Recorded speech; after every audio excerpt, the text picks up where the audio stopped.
Tá tranquilo. Eu não sei o que aconteceu, acho que foi o sistema, viu? Todos caíram. Às vezes acontece. Tô aqui aprendendo um pouquinho aqui com vocês. Boa aula aí, viu, pessoal? Tô aqui na espreita junto com vocês, viu? Só nos bastidores aqui. Nossa, gente, com o Davi presente, agora a responsabilidade aumenta, hein? Obrigado, El. Aqui, deixa eu só aproveitar e fazer um comentário. Essa questão número 5 simplesmente caiu hoje. Recebi ela aqui no WhatsApp aqui, do aluno que fez prova hoje, exatamente essa questão. Tá bom, tá vendo? Então, atualizadíssima, né? Ele falou assim, aquela questão da tabela SAC com 180 prestações. Olha só, bacana. Bora lá, pessoal, um abraço aí. Então, beleza, obrigado. Pessoal, vou pedir para todo mundo colocar no mudo, por favor. Então, vamos lá. Então, eu estava falando com vocês que aqui, como é o sistema SAC, a gente tem duas parcelas aqui a calcular a parcela, nós temos aqui dois fatores, tá? O fator amortização e o fator juros, tá? Então, eu calculo a amortização, calculo os juros e tenho aqui o valor da minha parcela, beleza? E aí, eu estava mostrando para vocês como é que eu calculo o primeiro fator amortização. Esse fator ele é constante, porque a tabela SAC ela tem essa característica de amortização constante. E como é que eu calculo esse valor? Eu simplesmente pego meus 650 mil, enter, e divido pelo total de parcelas. Esse valor de amortização ele é constante e eu vou usar ele sempre que eu quiser calcular qualquer valor de parcela. Este valor, 3.611, ele é constante, tá? O que vai mudar, André, então? Vai mudar o valor dos juros, porque somado com a amortização, eu tenho o valor da parcela, que é o que faz a parcela mudar, tá? Então, agora vamos calcular os juros. Então, deixa eu armazenar o 3.611 aqui, ó. Vou armazenar aqui na minha gaveta 1, STO1. Vou deixar ela quietinha lá para eu usar ela daqui a pouquinho, tá? Agora eu vou calcular os juros. Os juros sobre o quê? Os juros sobre o saldo devedor.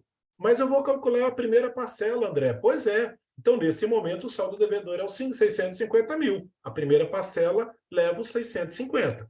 Então, qual que é os juros que eu vou calcular sobre 650? 10% ao ano. Opa! Mas a prestação é mensal, é paga mensal. Então, eu deveria fazer o quê? Eu deveria fazer aqui uma equivalência, porque eu não posso usar taxa ao ano numa prestação mensal. Então, para calcular a prestação mensal, necessariamente eu preciso fazer a equivalência dessa taxa para ano. E como que eu faço essa equivalência na HPE? Eu pego o meu 10, que é a taxa, essa taxa é o ano, então ela é de 12 meses. Então, eu ponho 10 no I e ponho 12 no N. 10 e o 12. O que você quer? Eu quero a taxa ao mês. Então, eu ponho para 1 R/S. Então, eu tinha a taxa ao ano e achei agora para um mês a taxa no R/S, que deu 0,7974. Primeiro ponto, coloquem no chat para mim. Alguém tem dúvida de como faz essa equivalência na HP? Quer que eu faça novamente ou não precisa? Quem quiser, é só colocar aqui para mim no chat. Sim. Só sei fazer na munheca. Boa, ótimo. Mas é bom saber fazer na HP também. É importante fazer nas duas, né? Porque às vezes falta a calculadora, eu faço na munheca. Às vezes eu estou com a calculadora programada bonitinha, não precisa da munheca, eu vou direto na calculadora, tá? Mas fica a gosto do freguês aqui, tá? Então, essa é a taxa que eu tenho para calcular. Essa taxa eu vou calcular em cima dos 650. Então, o que eu vou fazer? Eu vou deixar ela aqui na minha gaveta 2 e vou pegar agora os 650, Enter, e vou calcular esse percentual de juros, 5.183. Então, 5.183 é a parcela dos juros sobre os 650. Mais quem? Mais a minha parcela de amortização, que era 3.000, espera aí, eu já até deixei anotado aqui, era 3.611. Então, a parcela de amortização, que era 3.611, com juros, que é de 5.184, vai dar aqui uma parcela de 795.794, arredondando aqui pelos arredondamentos. Por isso que a alternativa correta é a letra C de casa, 8.794. Como que eu cheguei nesse valor? Eu somei a amortização de 3.611 com os juros da parcela de 5.183. Pode repetir a questão. Quando caiu, não consegui voltar imediatamente. Repito sim, Ariane. Nós estamos aqui na questão 5 e é até bom que aí já tira dúvida quem tiver, tá? Aqui nós vamos calcular duas parcelas. A primeira parcela é da amortização, tá? Por ser um sistema saque, eu preciso da amortização, preciso dos juros e somar os dois. Esse é o valor da minha parcela. A amortização mais juros. A amortização, eu pego os 650 mil, enter e divido por 180. Simples assim. Eu vou amortizar todo mês 3.611. Esse é o valor que eu vou amortizar. E eu vou deixar ele guardado aqui na gaveta. Então, essa é a minha amortização, tá? Ao mesmo tempo, agora eu preciso calcular os juros, só que os juros está com uma taxa aqui anual, e eu tenho prestações mensais, então eu preciso passar de ano para mês. Como que eu faço isso? Eu pego 10, ponho no I, 12 parcelas, que ela é anual, ponho no N, então 10 eu pus no I, 12 eu pus no N, porque o 10 é anual, e vou querer uma parcela. O que que eu quero? Uma parcela R/S. E ele já me dá aqui o 07974, tá? E aí, o que que eu faço? Eu uso exatamente esse 0,974 para poder calcular o juros sobre 650 mil. Enter, eu vou chamar exatamente essa taxa que eu calculei por cento. Opa, olha os juros, 583. Quando eu pego esses 583 e somo com o meu 3.611 da amortização, quem que eu tenho? O valor da minha parcela de 8.794, que é a alternativa C de casa, e caiu hoje, questão quentinha. Tudo bem aqui, gente? A grande maioria acertou, mas alguns tiveram dúvidas, então eu acho que vale o investimento do tempo, mas o importante é que quem teve dúvida e quem errou, coloque para mim no chat aqui se está tudo ok agora.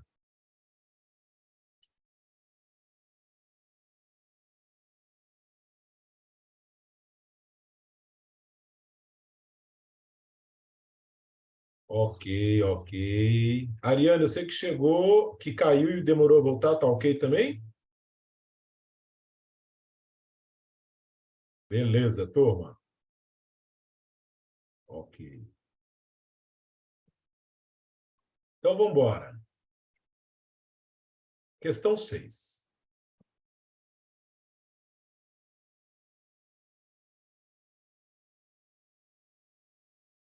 Ah, agora lembrou, né, Jefferson? Isso é bom. Isso é o sistema SAC, tá? Subiu com a resposta essa. Ah, não, desculpa, gente. Aí não tem nem graça, né? Bom. Ah, ela já está atrelada aí. Bom, mas vamos fazer, mesmo que a gente já saiba a resposta, vamos raciocinar a questão, que é importante. Esse tipo de questão cai sempre.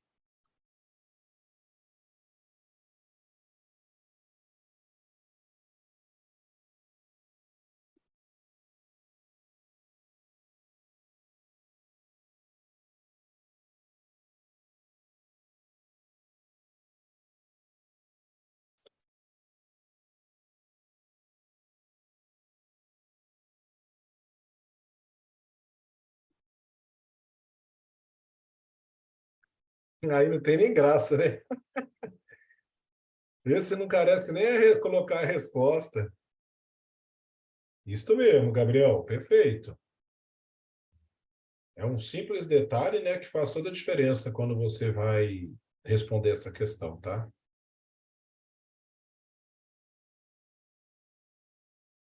Então vamos fazer juntos, tá, gente? Já que subiu com a resposta, vamos lá, não tem problema não, vamos raciocinar juntos aqui. Um cliente procura um banco e informa que comprou um imóvel e fará a sua quitação daqui a 5 anos, tá? Ele ainda não tem recurso suficiente para realizar a quitação. Porém, a taxa que está sendo praticada no mercado naquele dia, porém a taxa que está sendo praticada no mercado naquele dia, se ele aplicar os recursos, terá o montante suficiente para tal objetivo. Uma recomendação correta seria, né? Então, todo mundo já viu que a alternativa correta é a letra B de bola, mas vamos entender aqui, pessoal. Olha a informação que está aqui escrita, né? É igual o Gabriel colocou para mim aqui, ó. Ele precisava da taxa daquele dia. Então, se ele aplicasse hoje, naquele dia, se ele aplica hoje, ele tem um montante suficiente para o objetivo daqui a 5 anos. Então, eu não posso arriscar dessa taxa cair, né? Eu não posso colocar num produto pós-fixado, porque se ela cair, como é que fica? O banco está me informando que hoje ele tem a taxa prontinha para mim. André, se você botar nessa taxa, daqui a 5 anos o dinheiro está garantido. Então, o indicado neste caso é óbvio que é um CDB pré-fixado, porque a taxa que eu tenho no dia ela já é suficiente. Eu não posso arriscar com a letra A num CDB pós, porque essa taxa ela pode oscilar. Eu não posso arriscar no fundo de ações, né? Porque o longo prazo, tudo pode dar bom como pode dar ruim. Eu também não posso ir no multimercado, que vem apresentando excelente rentabilidade, porque o multimercado ele tem variações constantes. A gente teve um primeiro semestre aí muito tumultuado para o multimercados e agora, de fato, e desde maio para cá, melhorou bastante, mas a gente não pode arriscar o dinheiro desse cliente. Então, portanto, a letra B correta é a letra B de Brasil, CDB pré-fixado, tá? Porque a taxa que tem no dia já é suficiente para tal objetivo. Ok, turma? Bora na questão 7? Essa eu não vou subir a resposta, não.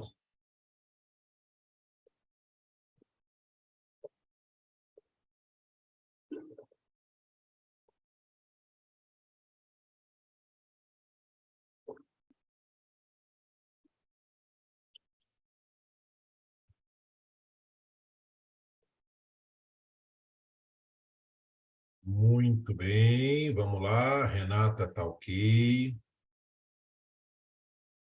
Daniel também ok. Ana Flávia, beleza.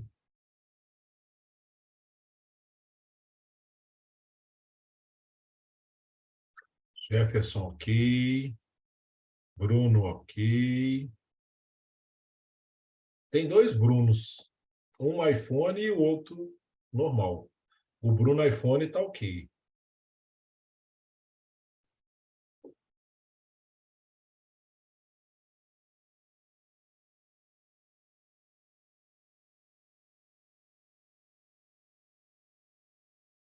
A Pamela também ok. Bianca.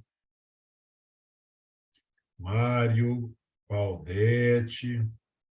O Anderson. Luara, né? Que eu falei que ia falar Lu. Bom, Leandro também, beleza. Igor.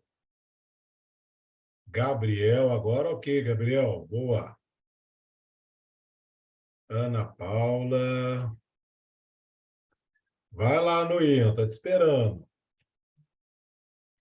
Pessoal, então vamos lá. Questão 7. Uma empresa emitiu... Beleza também, Érica. Uma empresa emitiu uma debenture avaliada no rating aqui triplo B, tá? Vou falar assim, triplo B. E após 11 meses, na hora da renovação, o seu rating foi avaliado em duplo B. Opa! Ele era triplo, agora ele caiu para duplo. Aqui mostra claramente uma queda na classificação da empresa, tá, gente? O que pode se esperar quando essa debênture for renovada? Então, pessoal, só para a gente raciocinar, antes de trazer a resposta, tá? Quando a classificação da empresa ela cai, isso significa que o risco dela aumenta. Então, se o risco dela aumenta, a taxa de juros que vão pedir por ela vai ter que ser maior. Por quê? Ela vai ter que pagar mais. Porque o risco dela aumentou, o mercado vai falar assim, espera aí, para você que tem um risco um pouquinho mais elevado, eu quero que você me pague uma taxa melhor, uma taxa de remuneração maior, porque o seu risco aumentou, já que você era triplo B e caiu agora para duplo B, tá? Então, por este raciocínio, a alternativa correta é a letra A.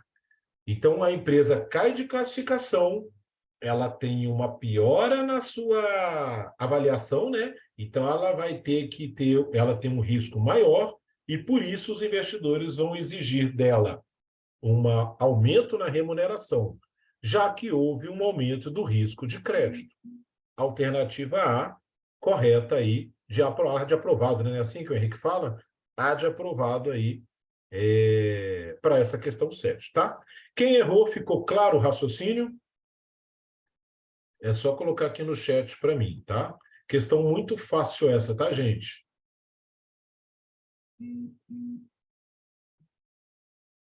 Tudo bem? Não apareceu no chat nenhuma dúvida. Vou seguir então, beleza?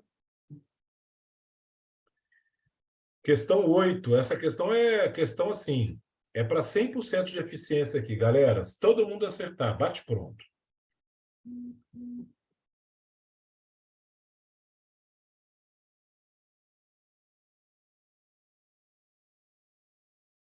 Isso. Não vou nem falar os nomes, que está pipocando aqui, então não dá tempo de falar os nomes, tá? Eu quero ver só se vai dar 100%.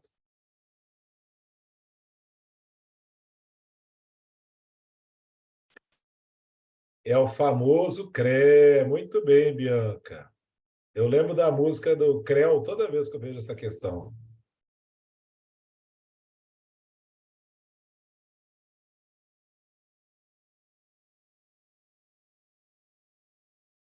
Ok, ok. Bombou aqui de alternativa correta. Então, dá para a gente fazer ela aqui de bate-pronto para a gente dar tempo de fazer as demais. Tá bom, gente? Ó, boa. Todo mundo acertou. Todas as alternativas que chegaram para mim estão corretas, tá? Parabéns, galera. Aqui, de acordo com a nova classificação da Anbima para fundos de investimentos, os investimentos são divididos em 3 níveis, né? Sendo eles quais são, né? E aí a Bianca já colocou para a gente aqui, né? Pode cair, com certeza que pode cair. A gente tem lá no CEA, gente, questões fáceis, médias e mais difíceis, tá? Essa questão pode cair tranquilamente. E aí, levantar a mão para o céu e agradecer Papai do Céu, né? Aqui está garantido um ponto. Então, a gente sabe que a alternativa correta aqui é a letra A, porque os níveis foram divididos em classe, risco e estratégia, o nosso famoso CRE. Então, são esses 3 níveis que são divididos aí pela nova classificação Anbima, tá bom? Tranquilo, tranquilo. Ó, vou torcer para vocês aqui, Renata. Vai cair essa para vocês, viu? Pode ficar tranquila. Vamos para a questão 9 aqui, falar um pouquinho de ETF. Oi! Eu ia falar para vocês só revisar quais que eram cada uma, mas vou dar uma olhada na apostila aqui e a gente olha. Tá bom. Eu te falo até a página que está isso, tá? Na apostila. Pode ir fazendo aí a 9, que eu já te falo em qual página que está na apostila, que eu tenho ela aqui. Peraí. Tá bem detalhadinho lá, tá super tranquilo, tá?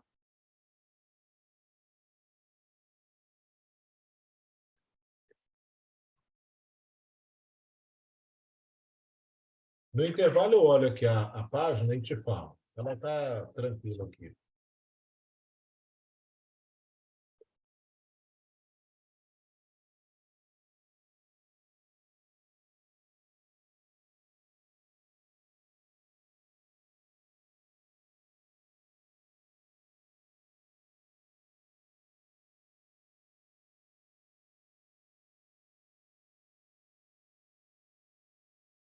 Muito bem, vamos ver aqui. Ok, aí o Bruno, a Renata, a Ana Flávia.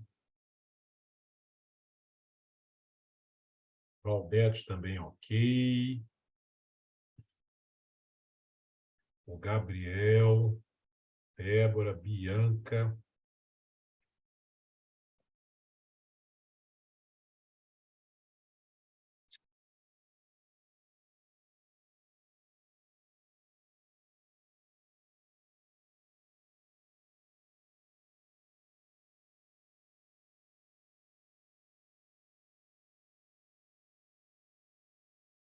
Quem eu não falei o nome não tá ok, tá? O Anderson também tá ok, Brunão.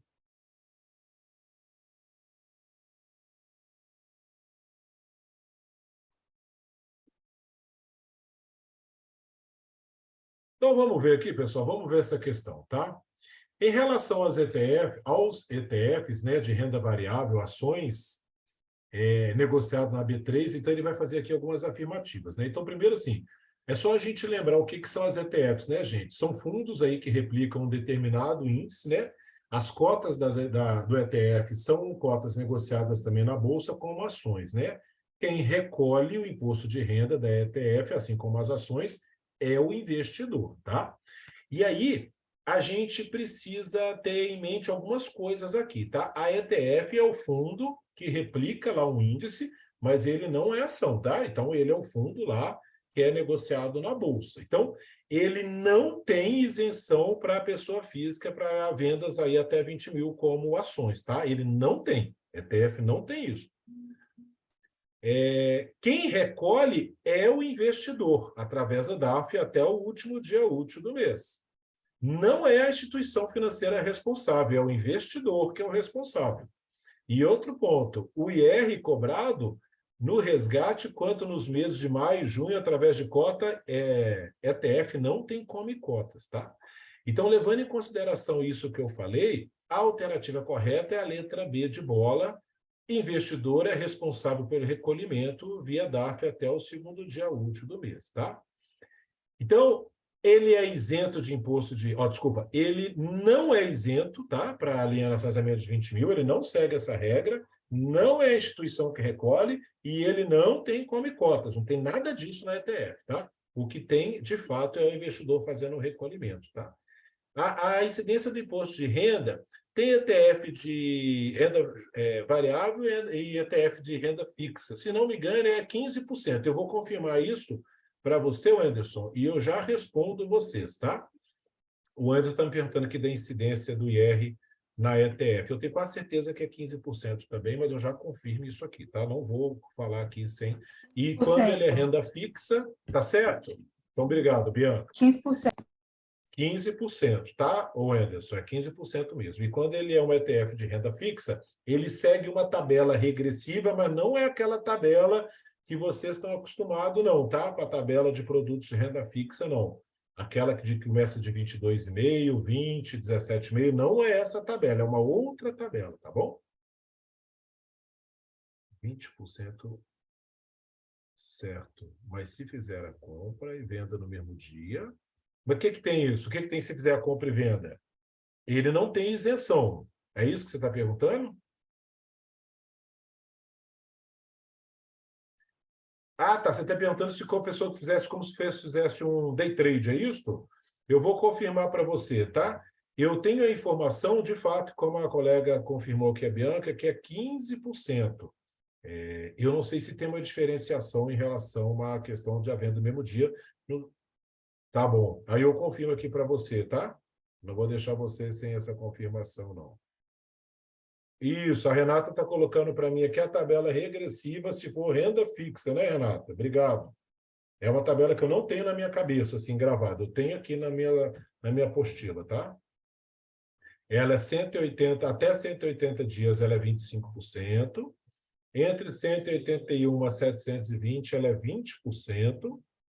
E superior a 720 dias, ela é 15%. Isso eu falei ao IR, pessoal, para ETF renda fixa, que não é o caso desse exercício, tá? Então, para renda fixa, depende do prazo lá, das durejas dos títulos lá que fazem a composição da ETF, tá? Até 180, 25%, 181 a 720, 20%, superior a 720, 15%, tá bom? Beleza? Vamos fazer aqui a questão 10 para a gente fazer um pequeno intervalo, e aí eu vou checar aquela informação do colega lá sobre o day trade. Não sei se nem é possível fazer day trade, mas eu vou olhar aqui, tá? Mais uma questão de ETF.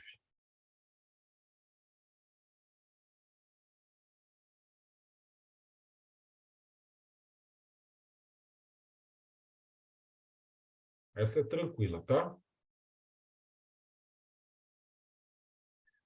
Bruno. Opa, peraí. Tá na mão, mestre. Obrigado, Bruno. Tá vendo, gente? Aqui a gente se ajuda, né? Nas operações de day trade, compra e venda no mesmo dia da ETF, renda variável, o ganho líquido é tributado com 20% e a retenção. Então, aí, ó, tá respondido. Ó, o Bruno Silva me ajudou aqui. Muito obrigado, viu, Bruno? A tirar a dúvida do Anderson. O Anderson, no caso do day trade, é 20% IR. E no caso de não ser day trade, ele é 15%. E ele não tem aquela regra de vendas abaixo de 20 mil com isenção. Ficou claro aí? Todo mundo está acertando a questão 10, todo mundo acertando a 10. Opa, vi uma aqui que não está correta. Deixa eu ver mais. Isto é em ETF. Correto, Anderson. Eu falei, eu respondi a sua pergunta, tá, Anderson? Você me perguntou se for um ETF em venda variável, se for day trade. O Bruno colocou aqui para mim a regra, tá? Está escrito. Ela é 20%, tá? Conforme em ações. E se não for day trade, ela é 15%. Beleza, Anderson? Na questão A, tá 2 e 2. Ah, tá. Tem um erro aqui na questão. Beleza, obrigado, viu? Assim, o Davi me encaminhou ontem o material, eu não vi esse erro, tá? Vocês desculpem aí, tá? Mas também não é A, pronto. Mas obrigado por ter alertado. Ó, todo mundo acertando. Ô, Bruno. Bruno não, peraí, gente. A título de conhecimento. A colega que me passou aqui, que está lá em cima, que me passou a tabela de ETF renda fixa, foi a Renata. Ô, Renata, você me faz uma gentileza? Tem uma colega pedindo para colocar no grupo. Bianca. A Bianca pediu para colocar aí no grupo. Você coloca essa tabela no grupo, por favor? Gente, toma muito cuidado, hein? Pelo amor de Deus. Essa tabela que ela vai colocar, ela é muito pouco utilizada e ela é para ETF em renda variável, tá? Ela é diferente da tabela de produtos de renda fixa lá desculpa, para renda fixa. Ela é diferente daquela tabela que vocês usam lá nos produtos de renda fixa para calcular o IR, tá? Aquela que começa com 22,5% e vai até 15%, beleza? Para não confundir isso, hein? Bom, obrigado, viu? A Renata vai colocar aí no grupo, tá? Gente, questão 10, sobre a diferença entre ETF e fundo de investimentos. Analise as afirmações abaixo. Afirmativa 1. ETF pode ser comprado através do home broker. Correto. Esse é um diferencial do ETF. 2. Fundos de investimentos são sempre abertos. Não, né, gente? Vocês viram tanto fundos abertos quanto fundos fechados, né? Então, a gente viu, por exemplo, lá o fundo imobiliário, que é um fundo fechado. Enfim, não são sempre abertos.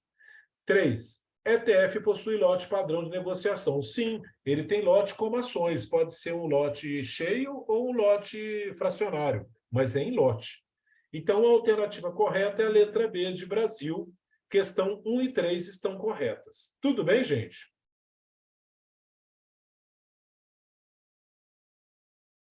Vamos lá fazer um intervalinho?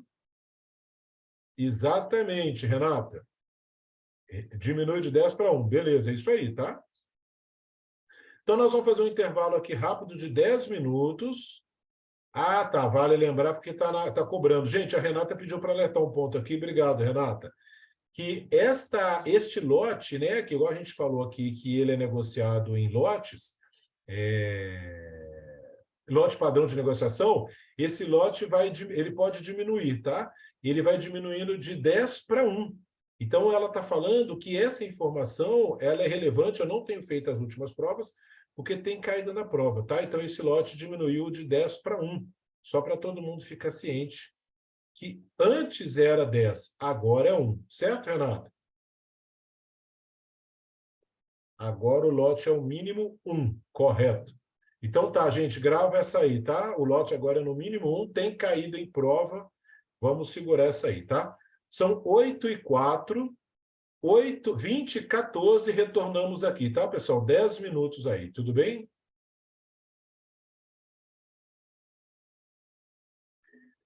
Pessoal, então estamos retomando aqui, tá? Para a gente entrar na segunda parte aqui da nossa semana de aprovação de hoje, tá? Então, deixo para vocês aqui na tela já a questão 11, para que vocês possam resolver e já ir colocando as respostas aí no chat para a gente, tá bom?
Pessoal, a colega que me perguntou, que me pediu para detalhar o CRE, né, a questão lá das classes, a estratégia, enfim, os riscos, está na página 469, tá? Lá da apostila do Davi, tá bom? Na página 469 você tem lá o detalhamento lá de cada um dos riscos, das estratégias, entendeu? E das classes, tá bom?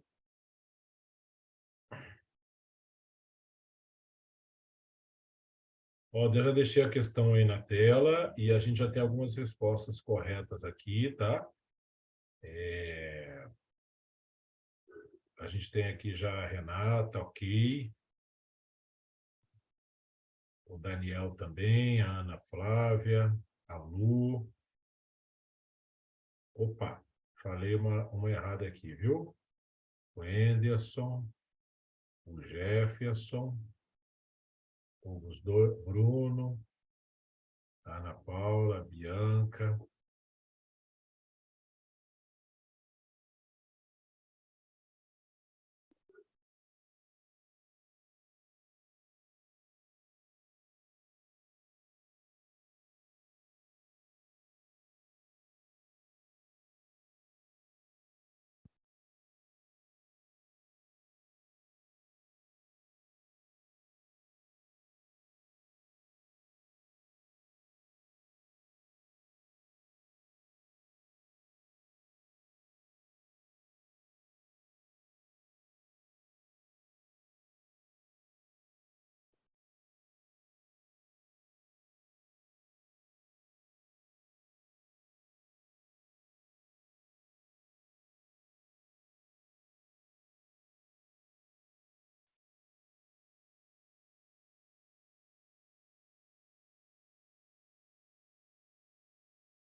Quem mais, pessoal?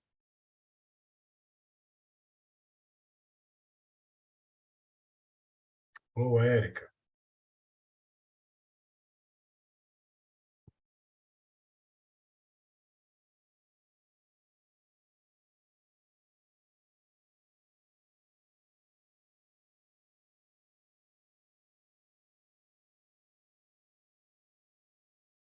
Vamos resolver juntos, então, pessoal?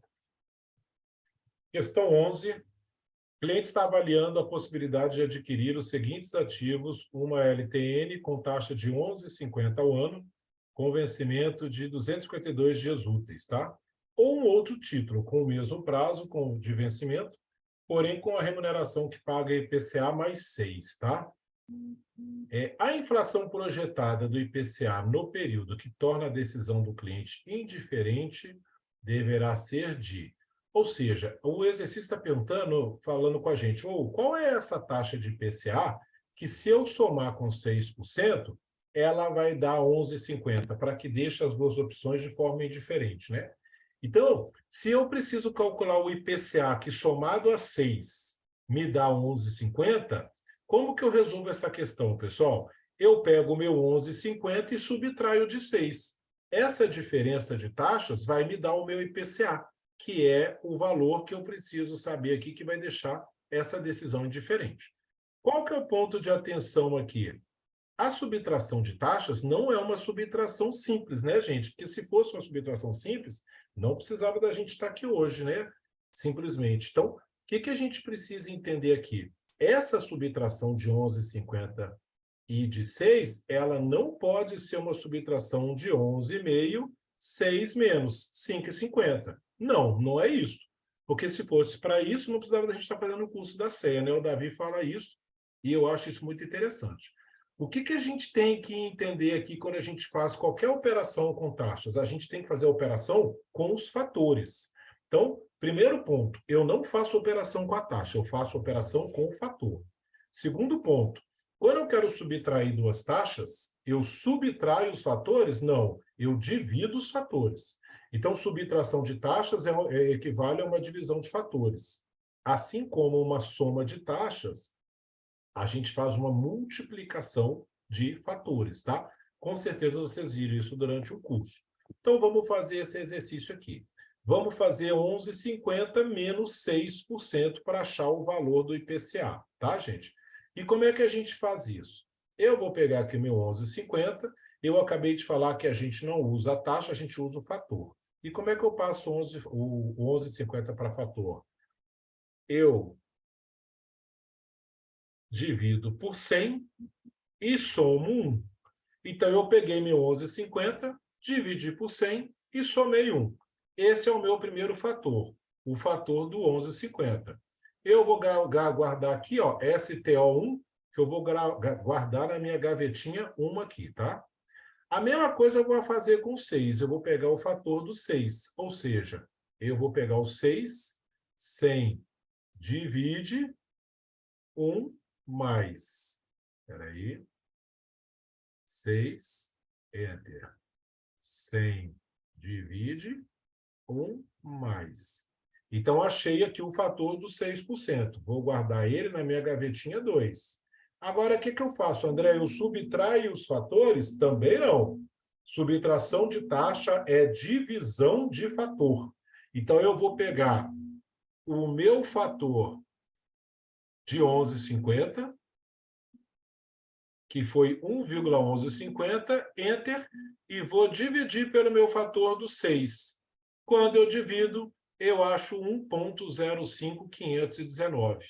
Agora, achei a taxa? Não, você achou o fator. Agora, eu desfaço o fator. Como é que eu desfaço o fator? 1 menos 100 vezes. É o contrário de quando você acha o fator. 5,1887. Vou passar isso para duas casas, 5,19.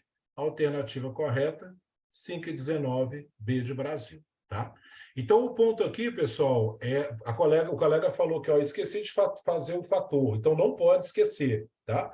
É uma questão muito simples, mas que a gente tem que lembrar de duas coisas aqui. Operação com taxa, a gente não usa taxa, a gente usa o fator. Primeiro ponto. Segundo ponto, se é subtração, eu divido fatores. Se é multiplicação, desculpa, se é soma, eu multiplico fatores. Então, subtração divide os fatores, soma, multiplica os fatores. Depois que eu acho fator, eu tiro o fator e eu tenho a taxa. Não tem o quadrinho aqui. Alguém quer que eu refaça aqui a questão ou não há necessidade? Se alguém quiser que eu refaça, coloca para mim no chat aqui para refazer.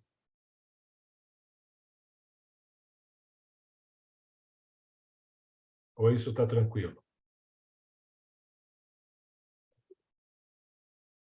Beleza, então vamos refazer aqui novamente. Eu vou subtrair o 11,50 do 6. Fazendo essa subtração, eu vou achar exatamente o IPCA, que somado no 6, deixa a operação elas por elas, tá? Então, eu vou fazer a subtração do 11,50 por 6. Quando eu pego o meu 11,50, eu transformo em fator. Como que eu faço isso? Eu divido por 100, somo 1. Vou deixar com 4 casas. Então, aqui eu tenho o meu fator do 11,50. Guardo na gaveta. Da mesma forma, eu vou pegar a minha taxa 6, vou dividir por 100 e somar 1 para achar o fator do 6. Achei os dois fatores. O que eu faço agora? Eu divido o fator. O fator de 11,50, eu vou dividir pelo 6, divide. Olha quanto que deu o fator do 11,50 pelo fator do 6. 1,0519. Está aqui a resposta? Não, eu tenho aqui o fator da resposta. Agora, como é que eu desfaço o fator? Eu faço o contrário. Eu subtraio 1 menos, agora 100 vezes. 5,19. Se eu colocar com duas casas, deu 5 menos 5,19. Beleza aí? Eu vou anotar também essa questão para mandar o quadrinho dela para vocês.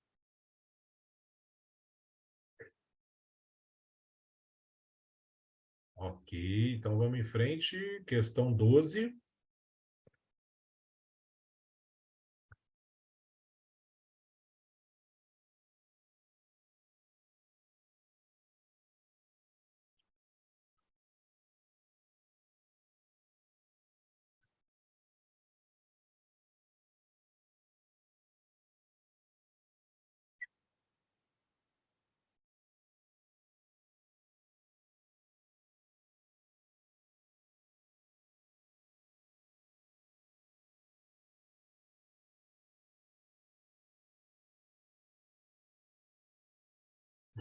Boa, Daniel, certinho.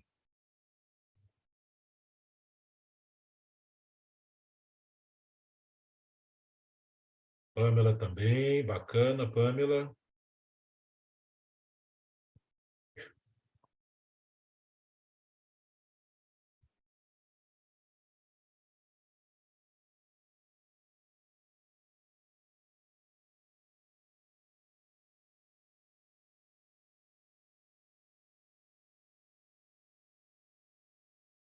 Ok, Mário. Quem eu não falei, porque não tá ok, tá?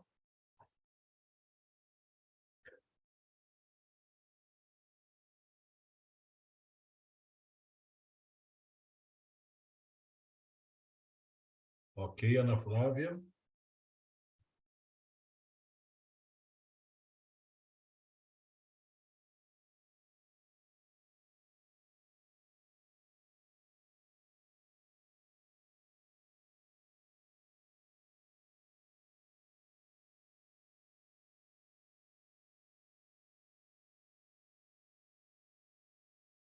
Ok, Jefferson.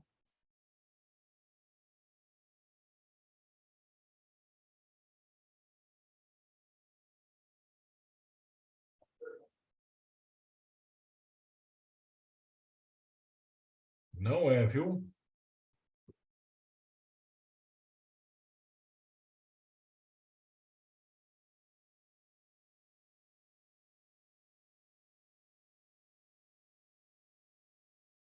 Então, vamos embora.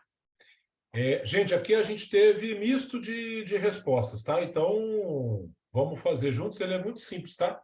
Vamos fazer juntos aqui, beleza? Sem problema nenhum, tá? Primeiro ponto, um investidor possui duas opções de investimentos, X e Y, conforme demonstrado abaixo suas respectivas probabilidades de retorno, né? Então, o X ele tem 50% de dar um retorno de 30%, como ele também tem 50% de dar um retorno de 0%. E o Y tem 100% de probabilidade de dar 15%, tá? Qual seria a melhor alternativa para o investidor racional, tá? Aqui, primeiro ponto, o seguinte, tá? Ele está vindo aqui com as questões falando do cara que é neutro, né? O que é esse investidor neutro? O investidor neutro é aquele cara que ele busca, ele é neutro porque ele não é um cara que eu quero a maior rentabilidade. Não, ele é neutro porque ele fala o seguinte, eu quero a melhor relação risco-retorno, tá? Eu quero a melhor rentabilidade desde que seja o menor risco. Então, para o cara neutro, o que é melhor? É a melhor relação que existir entre risco e retorno. Então, o que a gente vai fazer nos dois ativos? Nós vamos avaliar qual é a relação de risco-retorno de cada um, para poder entender qual que ele vai preferir, tá? Então, quando a gente olha aqui para o investimento X, ele tem 50% de probabilidade de dar 30%. Então, olha para você ver, uma coisa simples, ó, 50, enter, 50, enter, 30%. Então, essa é a primeira linha aqui do X, 50% de 30, ele tem uma relação de risco-retorno com 15, tá? Anota esse número para mim aí, 15. Eu fiz 50% de 30 aqui, tá? Ao mesmo tempo que ele vai ter 50% de zero de retorno. Então, 50% de zero é zero. Então, quando eu somo 15 com zero, eu tenho aqui, no investimento X, uma probabilidade de retorno de 15%. Ficou claro isso aqui, gente? 50 de 30, 50 de zero, dá 15 o 50 de 30, dá 0 o 50 de zero, 15 mais zero me dá uma relação risco-retorno aqui de 15%. Da mesma forma que o Y é 100% 15. Então, o Y também me dá um retorno, relação risco-retorno, é 15 também.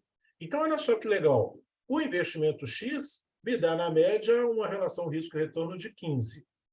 O investimento Y também me dá 15.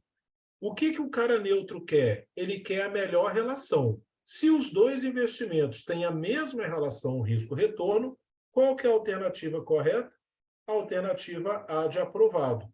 Ele é neutro, porque ele vai ser indiferente aos dois investimentos, porque qualquer um dos dois dá a mesma relação risco-retorno. Por isso que a alternativa correta é a alternativa A. Então, ele não vai ter preferência pelo Y, ele não vai ter preferência pelo X, porque os dois têm a mesma relação risco-retorno. O primeiro cálculo é o seguinte, tá? 50% de 30. Então, aqui, ó, vou fazer aqui na calculadora, ó. 50 enter, 30%, deu 15. Então, 50 de 30 dá 15. 50 de 0 dá 0. 15 mais 0, 15. Então, o investimento X tem uma relação risco-retorno aqui de 15, uma probabilidade aí de 15. O investimento Y, 100% de dar 15. Então, o investimento Y é 100% de 15. Ele é 15 também.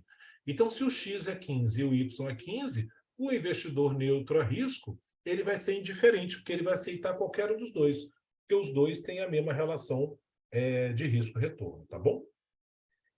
Ok, Valdete.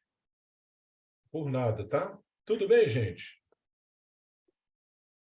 Me confundi, investidor racional. Quando você não diz nome, eu pensei na pergunta deveria estar melhor alternativa para investidor neutro. Tá certo. Eu também acho. Porque aí ele só trouxe aqui a palavra neutro aqui embaixo, né? Eu concordo, viu, Renato? Depois eu vou dar essa dica para o Davi para a gente só reeditar aqui o texto para não dar essa confusão, tá bom? Vamos na 13, gente?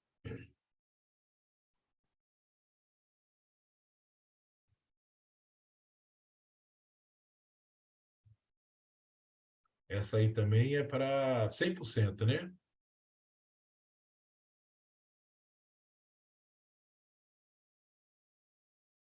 Ó, todo mundo já está marcando a alternativa correta aqui, ó. Quem mais? Isso, boa. Não estou falando os nomes porque está todo mundo mandando certo, tá, gente? Aí vai ficar boa. Essa questão é tranquila, né? Opa, chegou uma errada aqui para mim, tá? Turma, um cliente com API atualizado deseja fazer uma aplicação em produto diferente do seu perfil do API, né? Então, a gente sabe que a gente faz lá o API para poder definir ali quais são as classes de produtos que o cliente pode investir, não é isso? Beleza. Então, tem um ponto importante. Ele quer investir em uma aplicação diferente. Ele pode? Pode, desde que ele assine um termo de ciência que o perfil dele, que o produto de investimento está diferente do perfil dele, do perfil que ele fez. Então, ele pode investir, tá? A gente não tem como impedir o cliente de investir, mas ele tem que assinar esse termo de ciência, tá? Essa é uma questão até que está na apostila do Davi, que vocês fizeram, mas isso é importante a gente saber que ele pode fazer, tá? Desde que assine o termo de ciência, tá bom? Então, a alternativa correta é a letra D de dado. A aplicação pode ser feita desde que o cliente assine o termo de ciência de investimento diferente do seu perfil. Certo?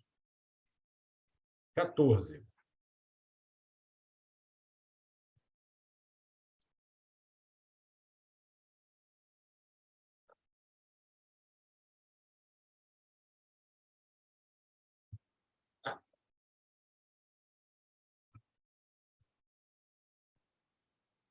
Boa, Gustavo. Boa, Ana Paula.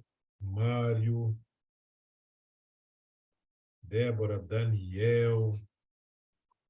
Vocês estão bem preparados, hein? Parabéns aí para os professores, tá? Bruno também, o outro Bruno, o Silva também está ok.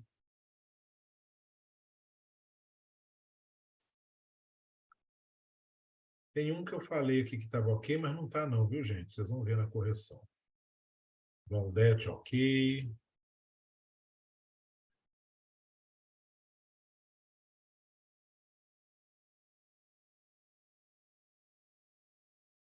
Jefferson também ok. Ana Flávia ok. Tivemos 2 respostas erradas nessa questão, tá, gente? Gabriel também, beleza. Bianca. Jefferson, que eu falei já. Gabriel, ok. Então, vamos lá. Um fundo multimercado possui uma carteira com a seguinte distribuição. Ok, Renata? E aqui está a distribuição nesse gráfico de pizza, né? E aí vocês veem a distribuição, tá bom? O que mais impactará a carteira de forma negativa, tá, gente? Então, aqui é o seguinte.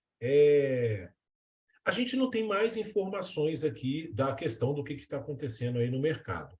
Porém, a gente vai avaliar pelo seguinte, vocês estão vendo aqui o tamanho das pizzas, né? Cada fatia aqui representa um portfólio ali que o multimercado investiu. Então, de fato, a gente vai ter que selecionar o maior impacto aqui negativo do que impactar as maiores fatias. Então, vamos olhar aqui, por exemplo, ó, alta da taxa de juros. A alta da taxa de juros, ela vai impactar positivamente, por exemplo, essa fatia de DI. Então, ela não vai impactar negativamente.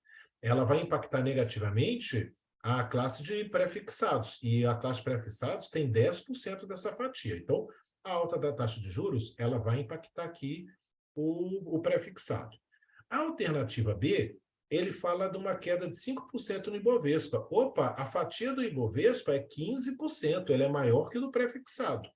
Então, a gente vai entender aqui no exercício que, como a fatia do Ibovespa é maior, ele vai ter um impacto maior se a gente tiver uma queda de 5% no Ibovespa. Ele vai ser impactado mais de uma forma mais negativa, porque ele tem uma proporção maior de ativos. Então, vejam que o DI ele tem a fatia maior de 70%, mas ele não foi impactado negativamente por nada aqui até agora. Então, o maior impacto até agora foi da queda do Ibovespa na fatia Ibovespa, que é a segunda maior fatia. Tá? Queda de 10% no dólar. Ok, vai impactar essa fatia, mas ela só representa 5%. Alta da inflação. Alta da inflação pode impactar aqui no momento de Selic, e pode ser que impacte aqui a taxa de pré-fixado, que representa 10%. Então, gente, olhando aqui essas alternativas, a gente percebe o seguinte, a fatia que foi mais impactada aqui, a maior fatia impactada foi a fatia do Ibovespa, 15%, que foi quando a gente falou da queda de 5% no Ibovespa.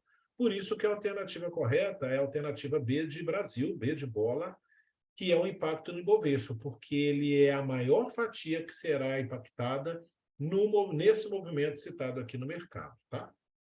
Aí, exatamente, aí seria o DI. Se fosse alguma coisa que impactasse o DI, a alternativa correta seria o DI, porque o DI tem 70% de share aqui dentro desse portfólio, tá? Beleza, Anderson? Então, nesse caso, como não impactou o DI, a maior fatia impactada foi o Ibovespa com a alternativa B, queda de 5%. Beleza?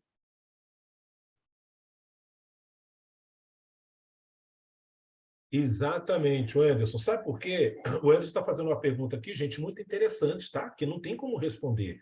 O que impacta mais? 5% no Ibovespa, que tem um peso aqui de 15%, ou 10% no dólar, que tem 5%? A gente não tem informações para fazer cálculo dessa proporção, tá, Anderson? Então, no caso desse exercício, de fato, a gente vai olhar a fatia mais impactada, tá bom? Exatamente, Renata, porque aí o DI seria a maior fatia. Se tivesse algum cenário que impactasse o DI, ia ser o DI, porque ele tem 70%. Como a maior fatia impactada foi o Ibovespa, porque ele tem 15%, a alternativa certa é a letra B de bola. Beleza? Show. Vamos para 15? Tudo bem, Renata, aí? Você está certíssimo na sua colocação, tá?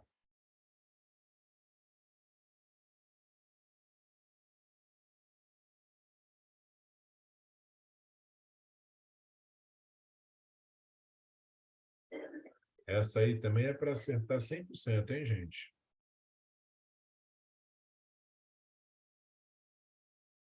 Boa, Bruno. Renata também. Oh, desculpa, hein, gente? Eu estava olhando uma outra questão aqui, tá? Desculpa, vou começar de novo aqui, tá? Então, ó, até agora temos a Valdete. Ok.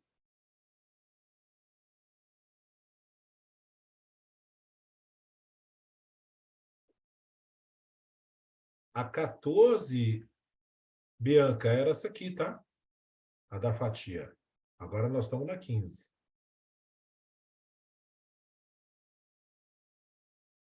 Então, a gente tem aqui, ó, a Valdete, ok. O Wenderson, ok. Débora, ok. Ana Flávia, ok. Érica, ok, também.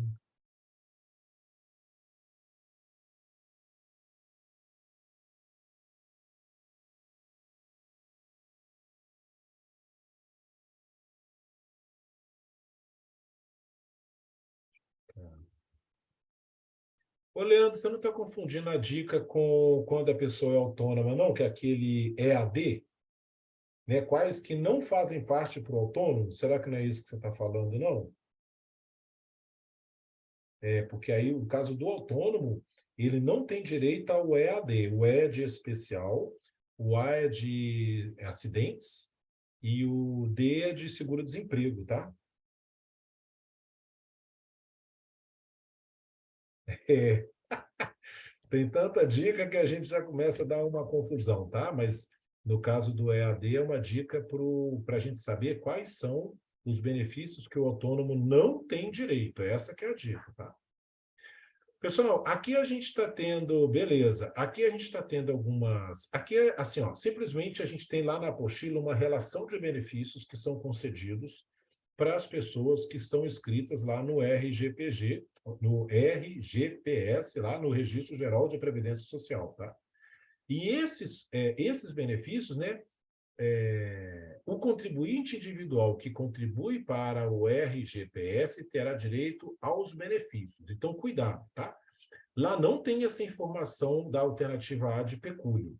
Assim como lá não tem a questão de seguro de vida da alternativa D, tá?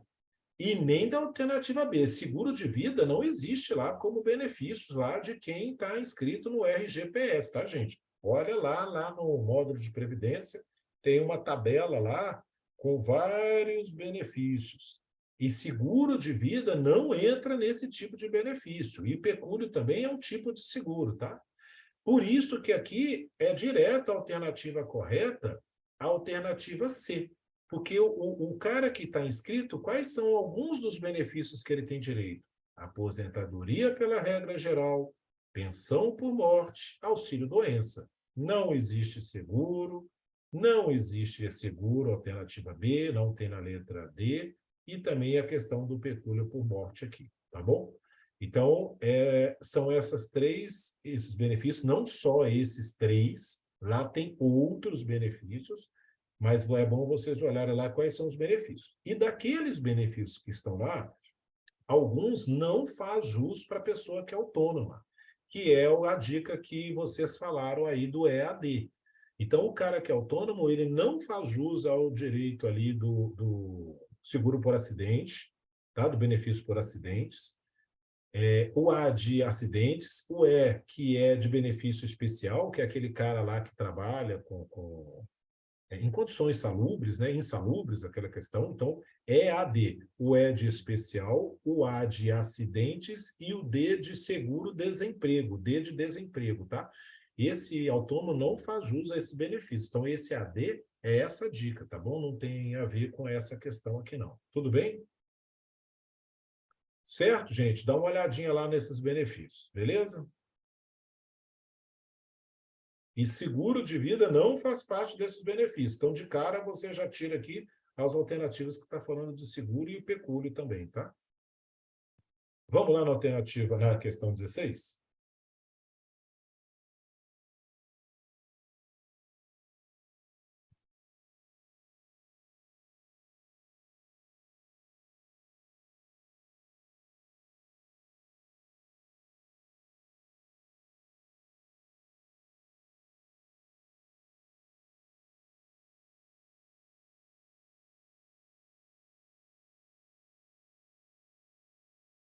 Boa, Renata.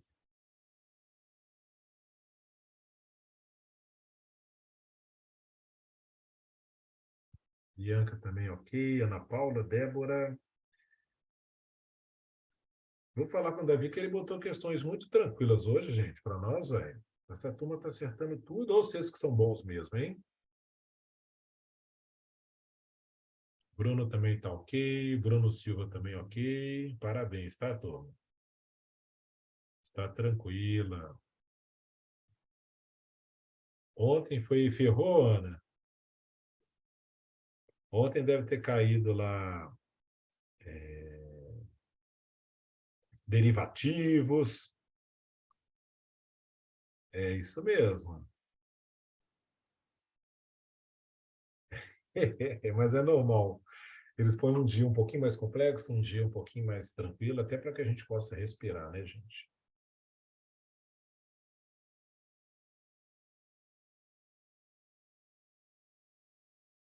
Ó, apareceram praticamente todas as questões corretas aqui, apareceu só uma errada, tá? Essa questão também é muito simples, olha, o Leandro mantinha seu plano de previdência um saldo de 700 mil quando completou 60 anos, beleza. Ele decidiu contratar um benefício de renda vitalícia no valor de 8 mil, show, contratou renda vitalícia para receber para sempre, beleza. Depois de alguns meses, recebendo o benefício, ele teve um imprevisto e solicita à entidade de previdência uma retirada de 200 mil. Ele pediu uma renda vitalícia de 8, começou a receber, agora ele chegou lá para o banco e falou, ô banco, peraí, me dá aí, preciso de 200 mil aí, cara, eu estou apertado aqui. Em relação a esse pedido, o que a entidade de previdência fará, pessoal? Pessoal, a gente tem o período lá de acumulação e depois o período de recebimento, né? E eu tenho certeza que o Henrique falou isso com vocês. A partir do momento que termina o período de acumulação e eu decido de que forma que eu quero receber aquela renda, aquele capital que eu acumulei não é mais meu. Eu passei para a entidade, aquela entidade ela vai administrar, né? Aquela entidade de previdência, ela vai administrar o dinheiro e vai me pagar o meu benefício da forma com que a gente combinou. Então, o valor acumulado, balbal, não é mais meu. Eu não tenho mais direito sobre aquele valor, somente sobre o benefício. Por isso que a alternativa correta desse exercício é a alternativa B de Brasil. A entidade previdenciária ela vai negar o resgate, pois o saldo foi cedido a eles e que tem apenas o compromisso agora de pagar a renda vitalícia. Até o último dia de vida dele, ele vai receber a renda de 8 mil. Mas aquele valor, ele não tem mais nenhum direito sobre aquele montante. Aquele montante agora pertence à entidade previdenciária, tá, gente? Então, fica isso muito claro para todo mundo desse momento de acumulação, quando eu decido, a parte a parte que eu passo a receber, a partir dali, aquele valor acumulado não é mais meu, tá? É isso aí, vocês estão preparados. Gostei aí, viu, Renata? Muito bem. Bom, vamos lá na 17, fazer um exercício de cálculo, pessoal. Um investidor aplicou 10 mil em Previdência, VGBL.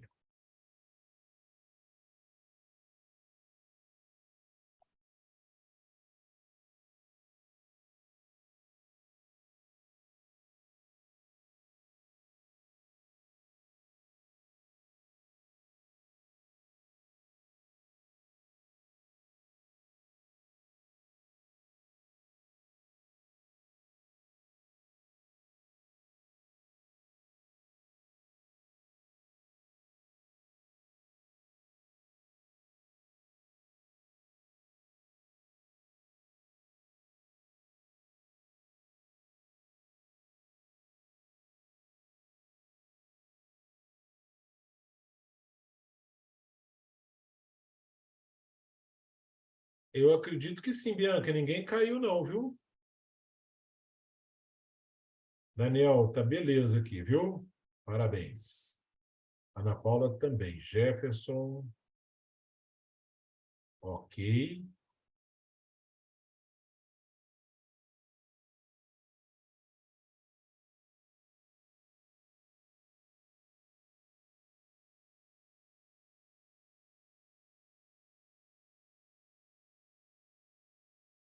Ok, Wenderson.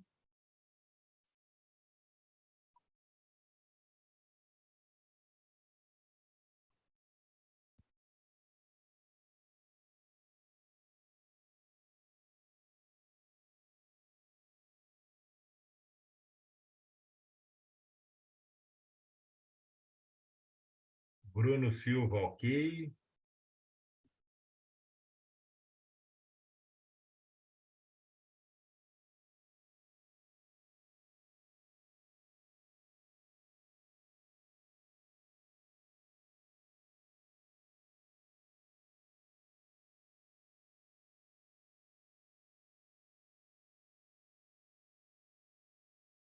Luara também ok. Bianca ok.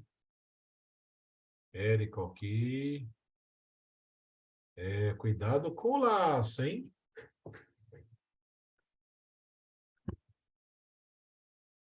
Pamela também, beleza. Bom, a maioria já respondeu aqui, pessoal. E está acertando. Um colega caiu no laço, mas viu o laço. Já está corrigindo a rota.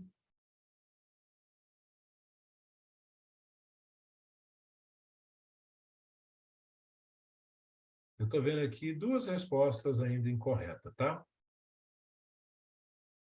Então, vamos fazer aqui. Um investidor aplicou R$10.000 em um plano de previdência do tipo VGBL pelo prazo de 13 anos. Esse investimento apresentou uma rentabilidade constante de 8% ao ano. Então, espera aí. 13 anos é o prazo, a taxa também está em ano. Então, se os dois estão em ano, está tudo certo. Então, vou trabalhar em ano. Sabendo que o regime de tributação escolhido foi o regime progressivo, opa, essa informação é importante, o regime progressivo, então ele tem uma retenção na fonte de 15%, beleza. Podemos afirmar que o saldo líquido resgatado será aproximadamente de... Então, vamos fazer o cálculo aqui de como que vai acontecer aqui nesse caso. Tá certinho, tá, Gabriel e Leandro? Eu vou pegar aqui os meus 10.000, como é um aporte, então eu vou botar ele negativo, então os meus 10.000 vai entrar no meu PV. O meu prazo é de 13 anos, eu vou manter em ano porque a taxa também está em ano, a taxa é 8% ao ano, beleza. Não tem PMT, então qual que é o FV? Então, gente, aqui eu coloquei nas teclinhas da HP os 10.000 que eu tinha com os 13 anos e a taxa de 8%, e vou calcular qual que vai ser meu valor futuro. Simples assim. Meu valor futuro é de 27.196. Para eu saber quanto cai líquido, eu faço o cálculo da tributação sobre o valor total ou sobre o rendimento? Coloquem para mim aí no chat. No VGBL, a tributação é no total ou é sobre o rendimento? Escrevam no chat aí para mim. Então, vocês mesmos estão me ensinando, é no rendimento. Então, eu tenho que fazer o que aqui agora, André? Eu vou pegar esse valor total e vou tirar os 10.000 que eu apliquei. Porque eu não posso tributar os 10.000. O VGBL é só sobre o rendimento. O rendimento, então, foi de 17.196. Como o regime é progressivo, ele vai descontar 15% aqui na fonte. Depois a gente vê lá no ajuste. Então, eu vou pegar 15% menos 14.616,80. Como eu apliquei os 10, agora eu volto a somar meus 10.000. Opa, vai cair líquido quanto? Alternativa B de bola, 24.616,80 centavos. Tudo bem aqui, gente? Alguém que errou quer que refaça? Coloca para mim no chat.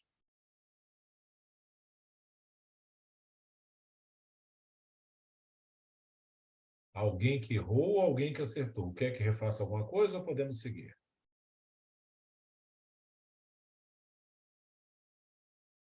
Tivemos 2 respostas erradas. Vamos embora? Então, bora. Questão 18.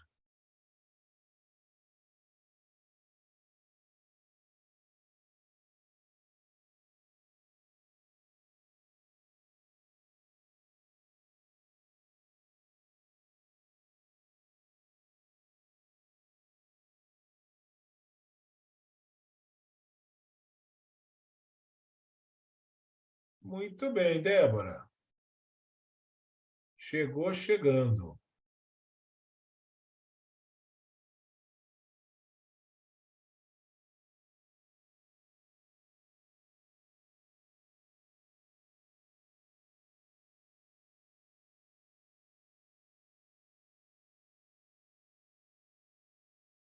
Espera aí que eu me perdi no chat aqui, gente. Deixa eu voltar aqui. É que subiu um tanto de uma vez.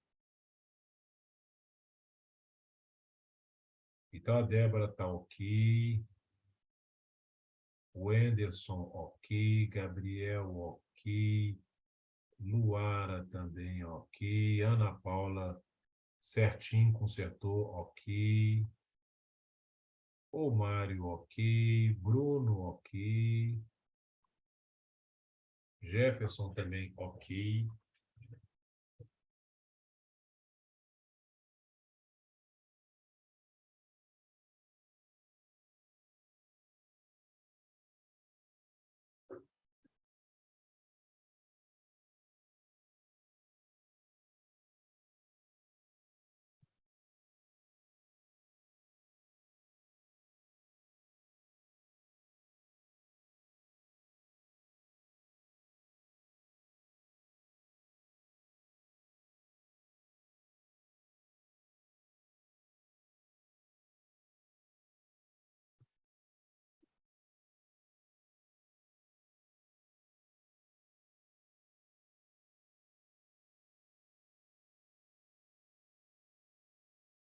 Tem 24, tá, Daniel? Gabriel, desculpa.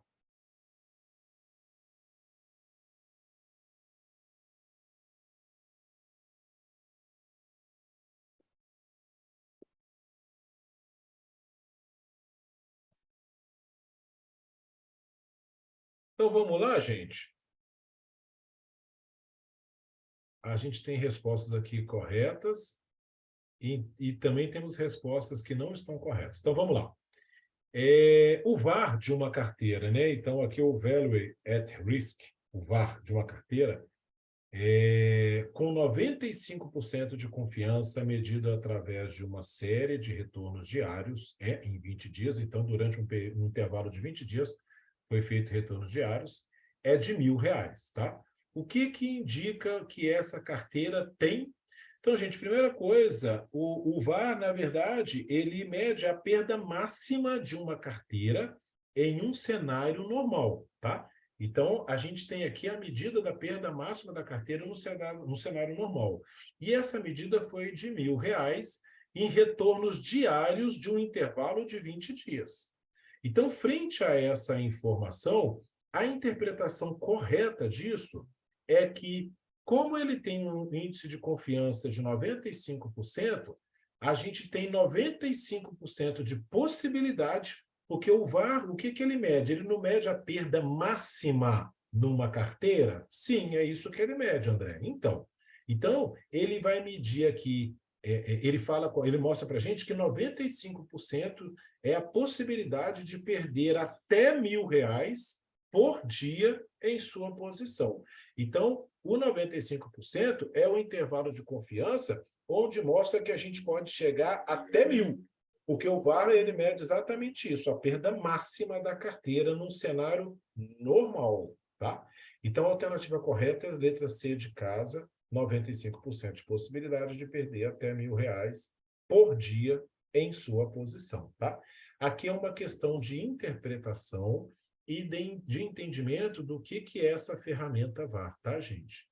Mas depois, quando vocês estiverem estudando lá as ferramentas, o stop loss, tudo, vocês analisem direitinho só para vocês entenderem esse conceito, tá bom? Neste caso, ele teria 5% de perder mais de 1.000. Sim, o contrário. Beleza, é isso mesmo, Anderson. Também poderia ser escrito dessa forma. Por dia, tá bom? Ok, mas poderia ser dessa forma, certinho, tá bom?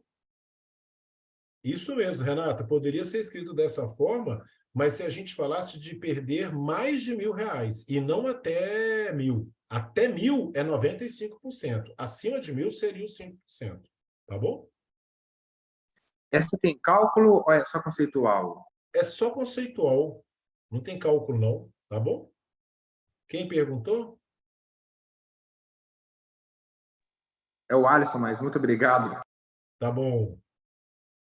A D, então, tudo bem, Arthur. A Bianca está me perguntando por que a letra D está errada, Bianca, porque ele está falando aqui de 5% de possibilidade de perder mais de R$1.000 a cada dia, e não após 20 dias. Porque o intervalo, a série foi feito dentro desses 20 dias.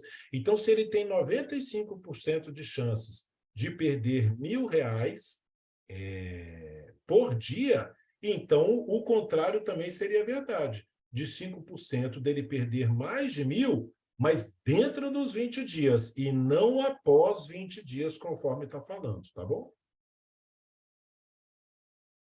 5% de perder até R$ 1.000. Não, a letra B está errada. A letra B está falando que ele poderia perder até R$ 1.000. Isso é falso. Ele pode perder 95% de perder até R$ 1.000. Aí está certo. Mas a letra B está falando que ele tem 5% de perder até 1.000 em 20 dias. Isso não é verdade. Os 5% é dele perder mais de R$ 1.000 e não dentro dos 1.000. Dentro dos 1.000, ele tem 95% de probabilidade, que é exatamente que o teste que foi feito aqui em cima, entendeu? Beleza. Ok, Renata. Certo, Anderson? Bora lá, 19. Gente, vocês me permitem a gente avançar aqui mais uns 15, 20 minutos para a gente fechar as questões? Quem não puder, não tem problema, tá? Mas quem puder, eu vou terminar aqui até umas 9h15, 9h20, tá bom? Então vamos lá, vamos na 19.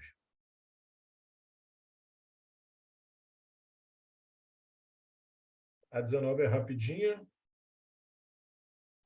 Muito bem, seu William, está certinho. Daniel também ok.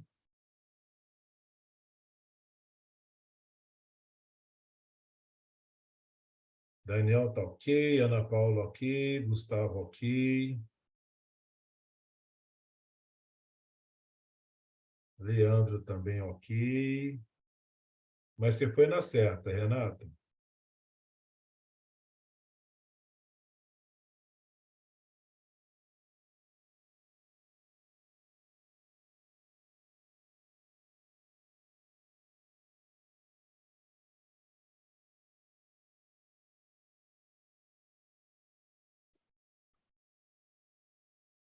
Isso está correto. Não, chutar não, não pode chutar não, é.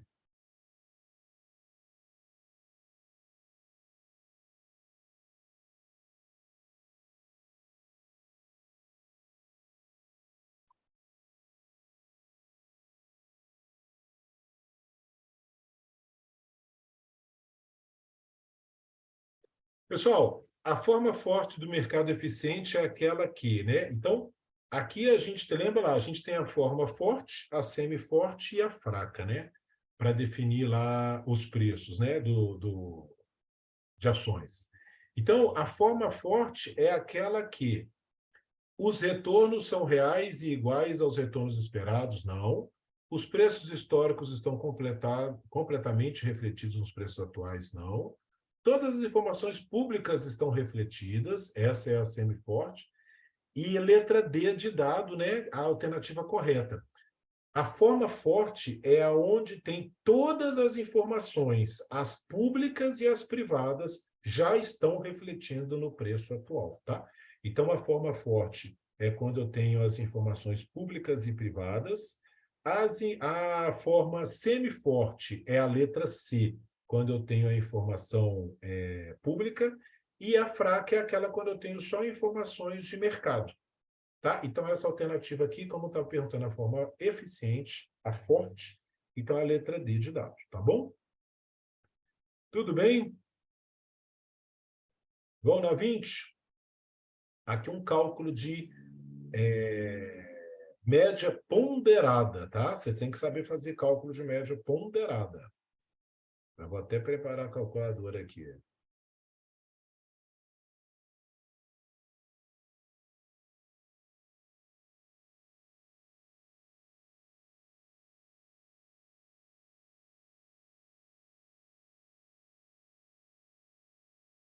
Bora lá, média ponderada.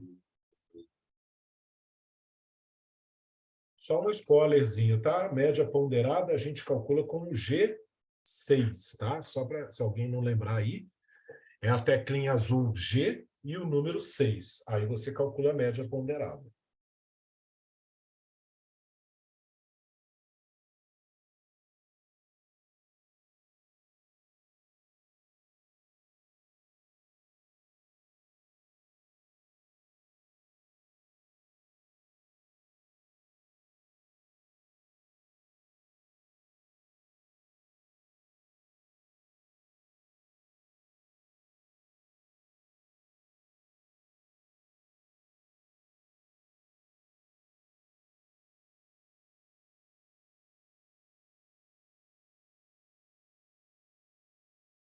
Tudo bem, William, certinho.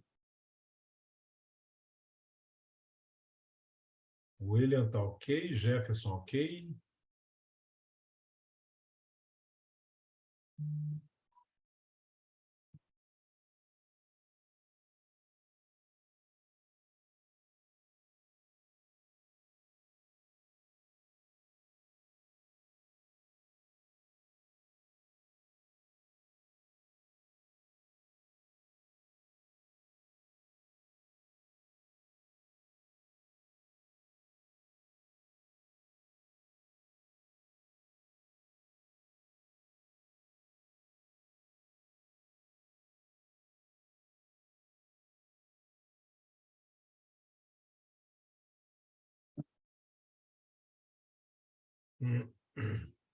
O Gabriel também tá. Gabriel não. O Jefferson ok, que eu falei, né? O William ok, Jefferson ok.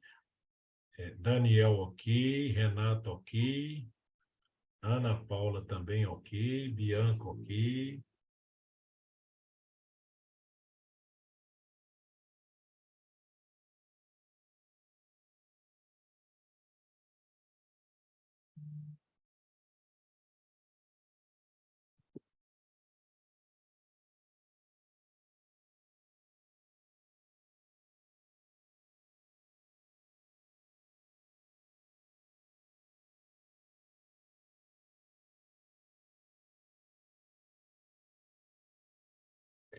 Pessoal, então vamos fazer. Tem algumas pessoas falando aqui que não se lembram e também não está sabendo fazer. Vamos fazer juntos, que aí a gente já aprende, então. Ó, o primeiro ponto é o seguinte: vamos ler a questão primeiro, né? Conforme o quadro abaixo, se o investidor decidir aplicar 20% na ação X e 80% na ação Y, qual é o retorno esperado, né, gente? Então, o retorno esperado de X é 15%, o retorno esperado de Y é 20%. Essa informação do risco está aqui para completar o quadro e correlação também, tá? A gente não precisa de nenhuma dessas informações aqui, somente do retorno esperado. Qual que é o ponto aqui, tá? Então, o ponto aqui é o seguinte: eu quero fazer um portfólio com duas ações, a X e a Y, e eu quero colocar 20% no X, 80% no Y. Só que o X tem um retorno esperado de 15%, e eu vou botar lá 20%. O Y tem um retorno esperado de 20% e eu vou botar lá 80%. Afinal das contas, qual que vai ser o retorno esperado aí desse portfólio aí 20/80, né, gente? Então, preste atenção aqui na calculadora, que é muito simples para a gente aprender a fazer, tá? Primeira coisa que eu coloco na calculadora é o retorno esperado. Então, o X ele tem um retorno esperado de 15%, tá? Eu dou Enter. Qual é o percentual que eu vou alocar no X? Não é 20%? É. Então, primeiro eu coloco o meu retorno, depois eu coloco o peso. Então, presta atenção. Tem colega que me perguntou aqui que sempre confunde. Eu ponho, em segundo momento, eu coloco o peso. No primeiro momento, eu coloco o número que eu estou avaliando. Nesse caso, eu estou avaliando o retorno. Então, primeiro eu coloquei o 15%. Eu dou Enter e agora eu coloco o peso. Qual que é o peso do X? É 20. Quando eu coloquei o 20, o peso, eu vou clicar nessa tecla aqui, ó, soma mais. Aí ele apareceu para mim aqui 1. O que ele está me contando, André? Você armazenou uma informação aqui importante nesse cálculo. Beleza. Agora eu vou armazenar a segunda informação. Qual que é o retorno esperado de Y, pessoal? 20. Enter. Qual é o peso do Y? 80. 80.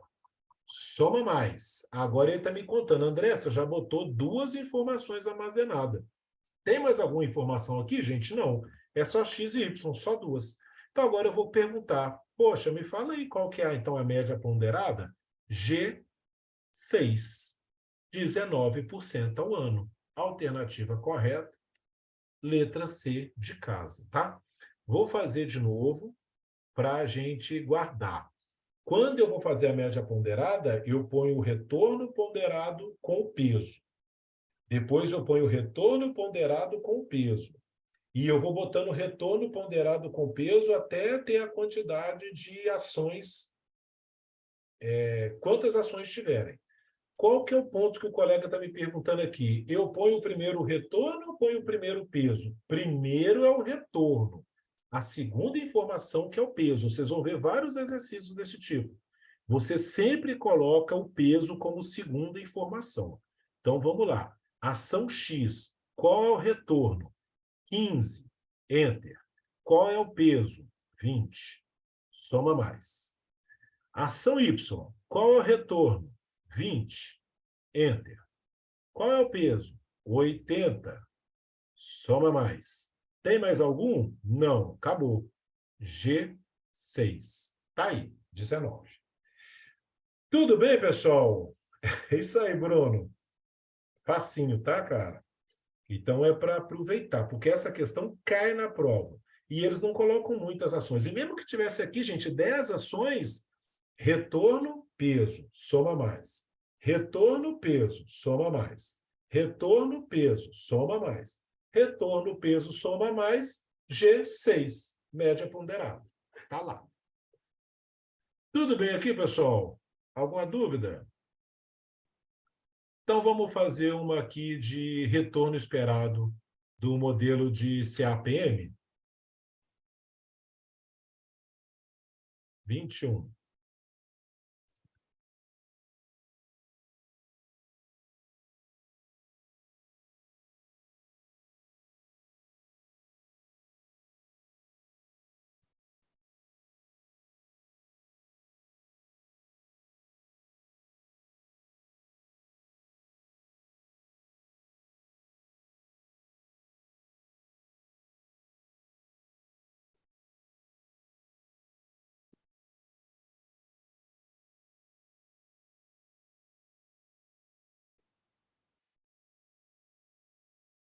Eu até... eu mandei para o William, desculpa. Vou colocar a fórmula para vocês aí, porque a fórmula é dada na prova mesmo, né?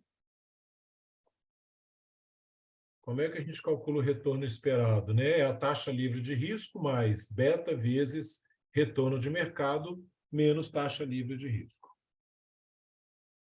Muito bem, letra... É isso aí, Renata, certinho. Quase que eu entrego aqui a letra.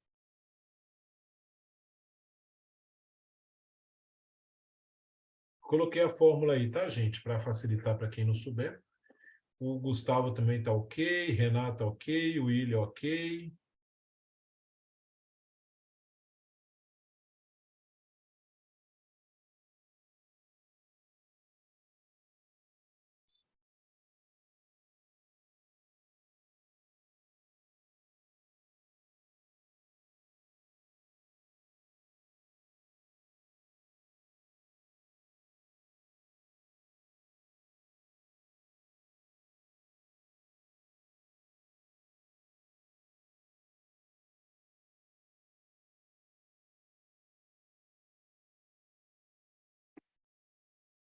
Bianca também ok, Gustavo ok.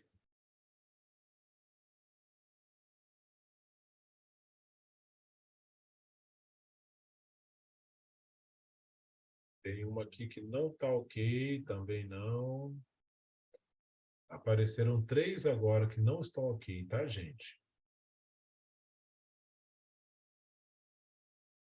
Tem um laço mesmo, viu, Bianca? O laço é exatamente essa informação aqui, que a taxa de juros de livre de risco, ela sobe 1%.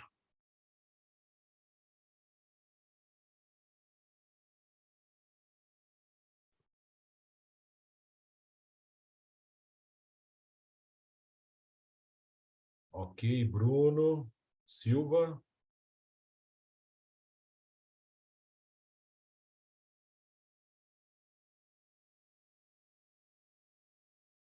Ana Cláudia também, ok.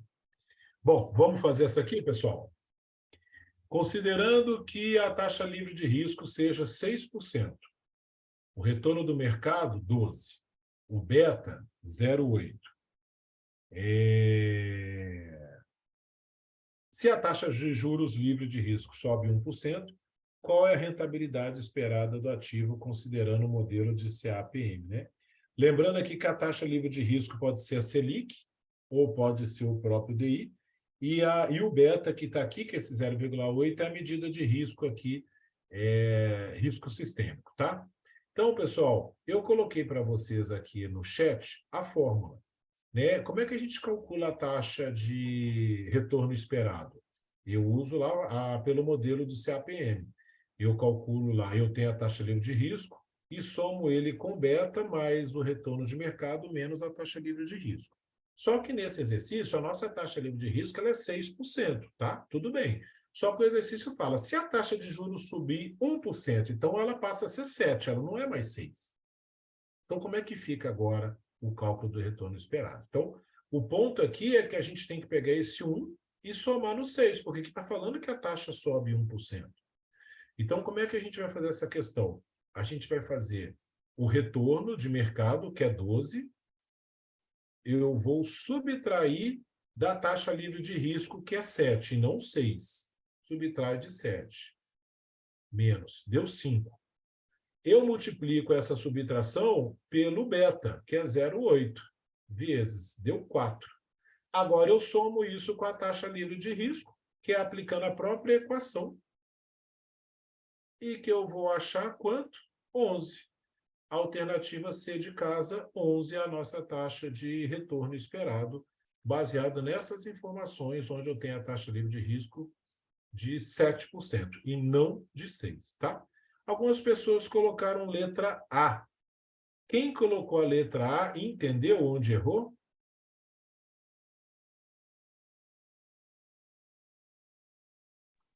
Então, vamos fazer... Essa questão a gente tem que somar esse 1%, ele não ficaria 6,06, não? Não, aqui é só... Ah, eu entendi o que você falou. É porque eu falei que a gente não soma, né? Mas aqui, naquele outro exercício, eu falei com vocês que a gente não soma taxa, não é isso? Por isso a sua dúvida? Aqui, o próprio exercício... Na verdade, é porque eu fiz esse exercício na sala e lembro da gente colocar 6 mais 1% ter ficado 6,06. Eu tenho isso anotado aqui, é por isso que eu fiquei com a dúvida. Ó, não é, tá? Os demais colegas, que assim, a maioria, inclusive, acertou, tá, Lu? Então, aqui você vai fazer assim, ó. A taxa de juros, ela é 6, tá? No exercício, fala que a taxa subiu, tá? Então, assim, ó, a taxa de juros é 6. E no exercício fala que ela subiu 1%. Então, você não vai somar, não é 1 sobre 100, tá? Você vai somar 1% no 6. Então, 6 mais 1 dá 7. E aí, quando eu faço o exercício, quando eu pego o retorno do mercado, que é 12, e subtraio do 7, eu tenho 5. Essa subtração eu multiplico por beta, pela equação que eu acabei de colocar para vocês aí no chat, vezes 0,8, dá 4. Agora eu somo isso tudo com a taxa livre de risco, que é 6? Não, 7. Eu somo com 7 e dá 11, tá? Por isso que dá a alternativa C. Tá bom, Lu? Beleza.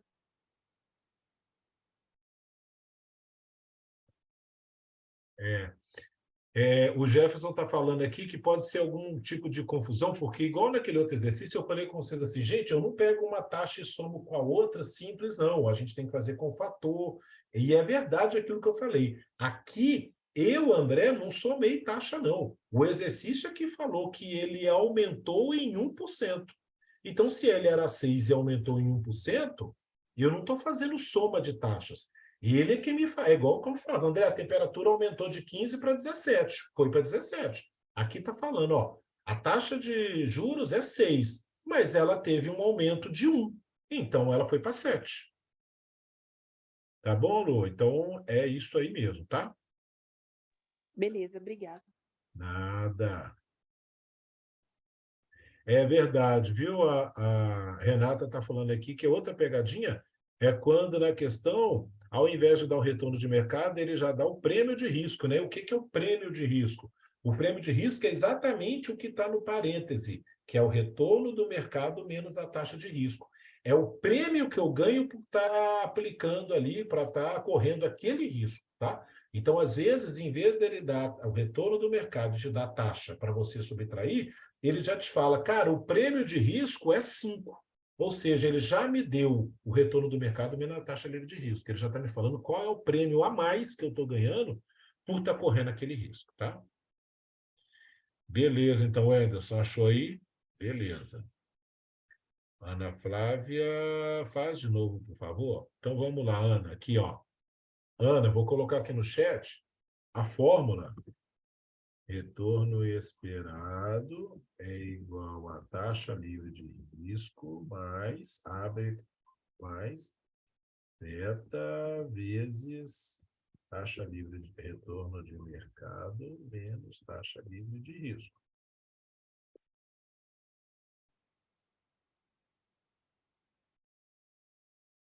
Então, olha aí para você ver.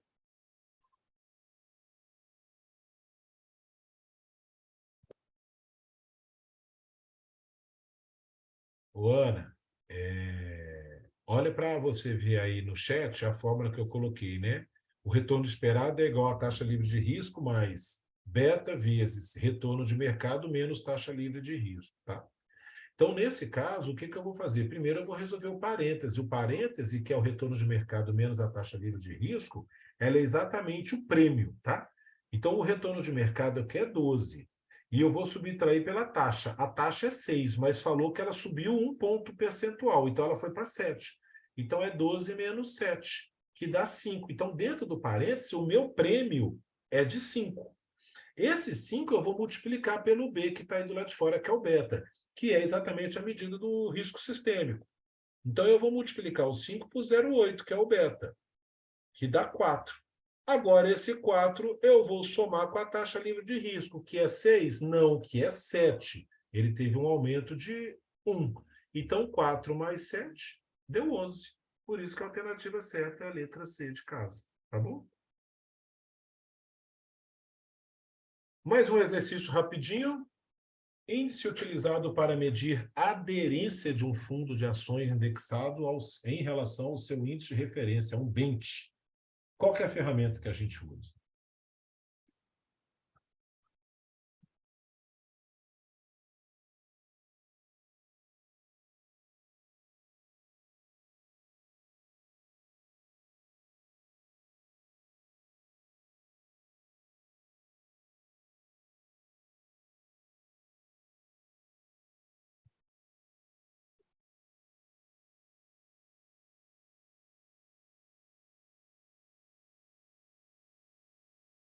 Então, vamos ver aqui. Papá.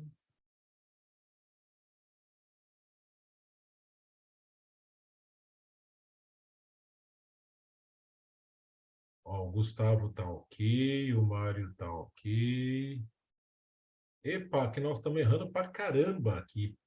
Gabriel também tá ok.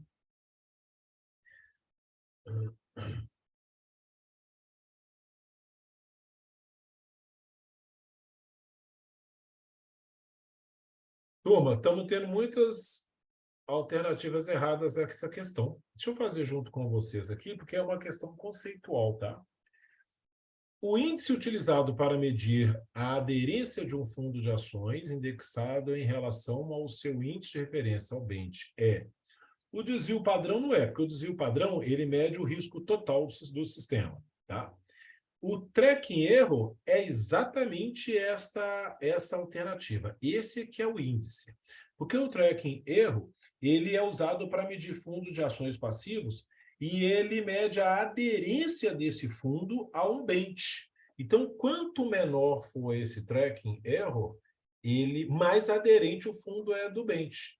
Então, ele é utilizado para medir aí essa aderência de um fundo a um determinado bench.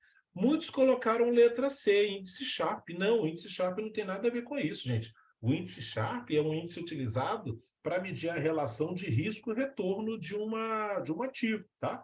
Então, o índice Sharpe, ele usa lá o retorno e divide pelo risco, que é utilizado o desvio padrão. Lembra que vocês viram lá com o Davi ou com o Henrique? O índice Sharpe e o índice de Traynor. Lembra daqueles dois índices? Então, esses dois índices, eles medem a relação risco-retorno. Tem nada a ver com a aderência de fundo de ações, tá? A aderência de fundo de ações é esse índice chamado tracking erro, tá? E a variância ele é como o desvio padrão, porque, na verdade, a variância ele mede ali o quanto que o investimento variou da média.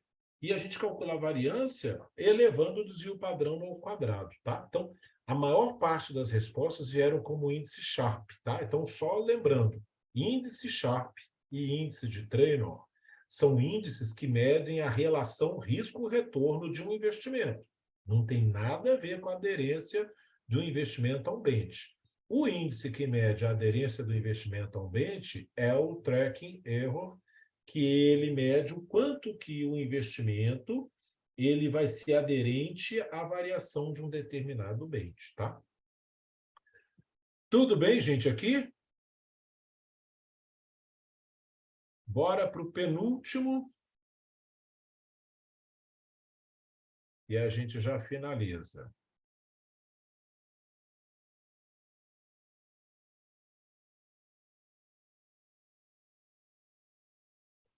O Ederson, exatamente isso. Quanto menor o tracking error, melhor. Tá? Porque ele vai... Quanto menor o desvio, é melhor porque vai falar que ele é mais aderente. Por isso que é melhor. Neurônios falhando, 1.2.3. 23, já estava o pessoal já mandando aqui, acertando. A Renata já mandou e acertou. Ana Paula, Daniel, Bianca, Ana Flávia, Jefferson, Débora, Gustavo, Bruno. Então, bora lá. Para a definição da situação financeira do investidor, dentro da API, deve-se considerar todos esses itens, exceto... Então, primeiro ponto, qual que é a alternativa correta aqui, tá? Qual que a gente não precisa considerar? Então, gente, dentro do API, a gente não precisa considerar o conhecimento do investidor sobre produtos, tá? Isso é extremamente importante a gente saber. O que a gente precisa considerar quando está fazendo uma API? É principalmente a questão da situação financeira do cliente, os objetivos de investimento, experiência do cliente, e a situação financeira, ela está muito voltada. Então, a situação financeira é o primeiro ponto que tem que ser considerado no API, tá? E a situação financeira, ela envolve a letra B, C e D. O valor dos ativos que compõem o seu patrimônio representa a situação financeira. O valor das receitas declaradas representa a situação financeira. A necessidade futura de renda declarada representa a situação financeira. Então, o que é importante dentro de uma API? A situação financeira, os objetivos de investimento e a experiência do cliente. Esses são pontos importantes. O que não é importante, tá? O conhecimento do investidor sobre produtos. Então, por isso que a letra A Me tira está só uma errada, dúvida tá? aqui. Quando Oi? ele fala de conhecimento sobre os produtos, não tem uma pergunta que no API que pergunta se o investidor conhece ou não, se o cliente conhece ou não de investimentos? Então, eu já vi, tem sim, tá? Inclusive, eu respondi recentemente o meu do Itaú e tem essa pergunta, mas aqui está querendo dizer que, tipo assim, eu estou falando do Itaú, ele perguntou para pegar ali um histórico do André, um conhecimento do André. Não é que isso tem que ser obrigatório no API, entendeu? Para uma API, de acordo com o código ANBIMA, o conhecimento do investidor sobre produtos não é importante. O que é importante são os objetivos dele, as necessidades e a situação financeira dele, tá? Mas o banco pode perguntar, mas não que aquilo seja obrigatório. Ficou claro isso? Entendi, mas eu confesso que a gente faz a vida inteira de um Fica jeito. confuso. Eu sei. Eu respondi meu API recentemente e estava lá me perguntando, André, você conhece aqui CDB, você conhece ações, você conhece isso, você conhece aquilo, tá? Mas aquilo não é obrigatório, tá bom? E outro ponto importante aqui também, a Renata está até me chamando aqui um ponto aqui, para a definição da situação financeira, tá? Que é um bom ponto também, tá, Renata? Quando a gente fala situação financeira, a gente está falando de valor de ativos, valor de receita e necessidades futuras, que encaixa exatamente nas letras B, C e D, tá? E, mais uma vez, o conhecimento do investidor, ele não faz diferença na questão de situação financeira do investidor, tá? Um outro ponto que acho que eu adorei vocês, tá, gente? Todo mundo aqui contribui querendo ajudar, tá? E me ajuda, viu? A gente não sabe tudo, tá? E nem lembra de tudo. E a Bianca está me colocando aqui um ponto extremamente importante. O fato da gente conhecer os produtos não significa que vai ter o perfil para tal produto, tá? Que é exatamente a pergunta que a colega me fez aqui. Não é porque eu marquei lá que eu conheço ou não, que o meu API vai dar André como moderado, conservador, arrojado ou agressivo, tá? Não é esse conhecimento que vai fazer com que o meu perfil seja A, B ou C, tá bom? Beleza, gente, aqui? Vamos no último. Obrigado, viu, Bianca e Renata, aí, pelas considerações aqui, que contribuem com a aula, tá? Então, vamos para o último exercício aqui, o 24, que é um exercício de cálculo de previdência.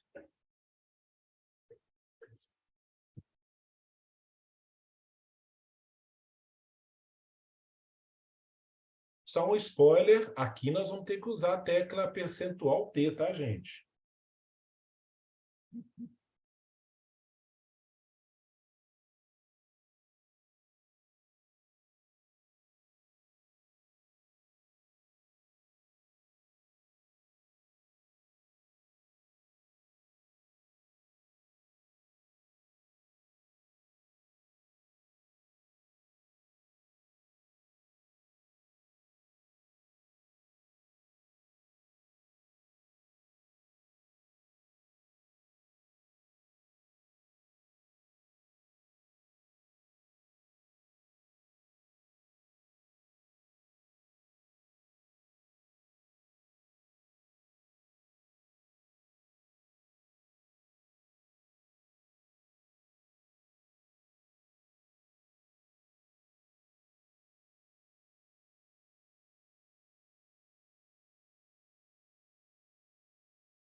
Essa é a última questão, tá, pessoal?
Já chegaram algumas aqui, desculpa, viu? O Ira tá ok, Daniel tá ok.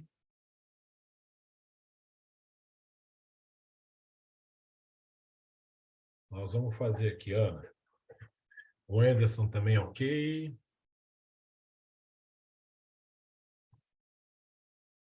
Aqui nós vamos ter que fazer o cálculo da perpetuidade, tá, gente? Bruno Silva, ok. Renata também.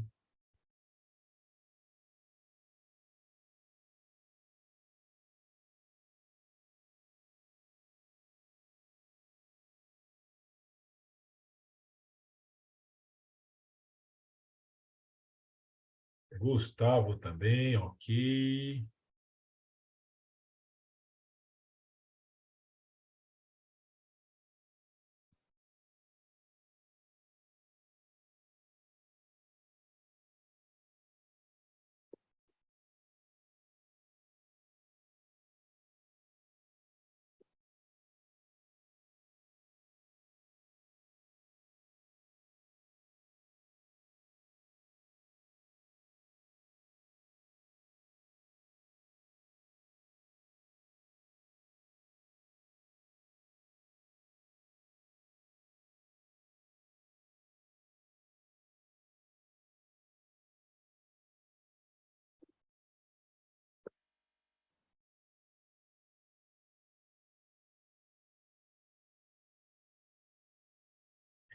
Bom, vamos fazer, pessoal? Por nada, viu? Vamos fazer juntos e a gente finaliza? Ó, um investidor planeja aposentar-se em 25 anos quando acumular um montante suficiente para gerar uma renda vitalícia de 20 mil, hein? Que maravilha, hein, gente? Eu também quero. Aí ele quer aposentar em 25 anos para gerar uma renda vitalícia, ele quer uma renda vitalícia de 20 mil, né? Atualmente ele possui investimentos no valor de 100 mil reais em fundo, tá?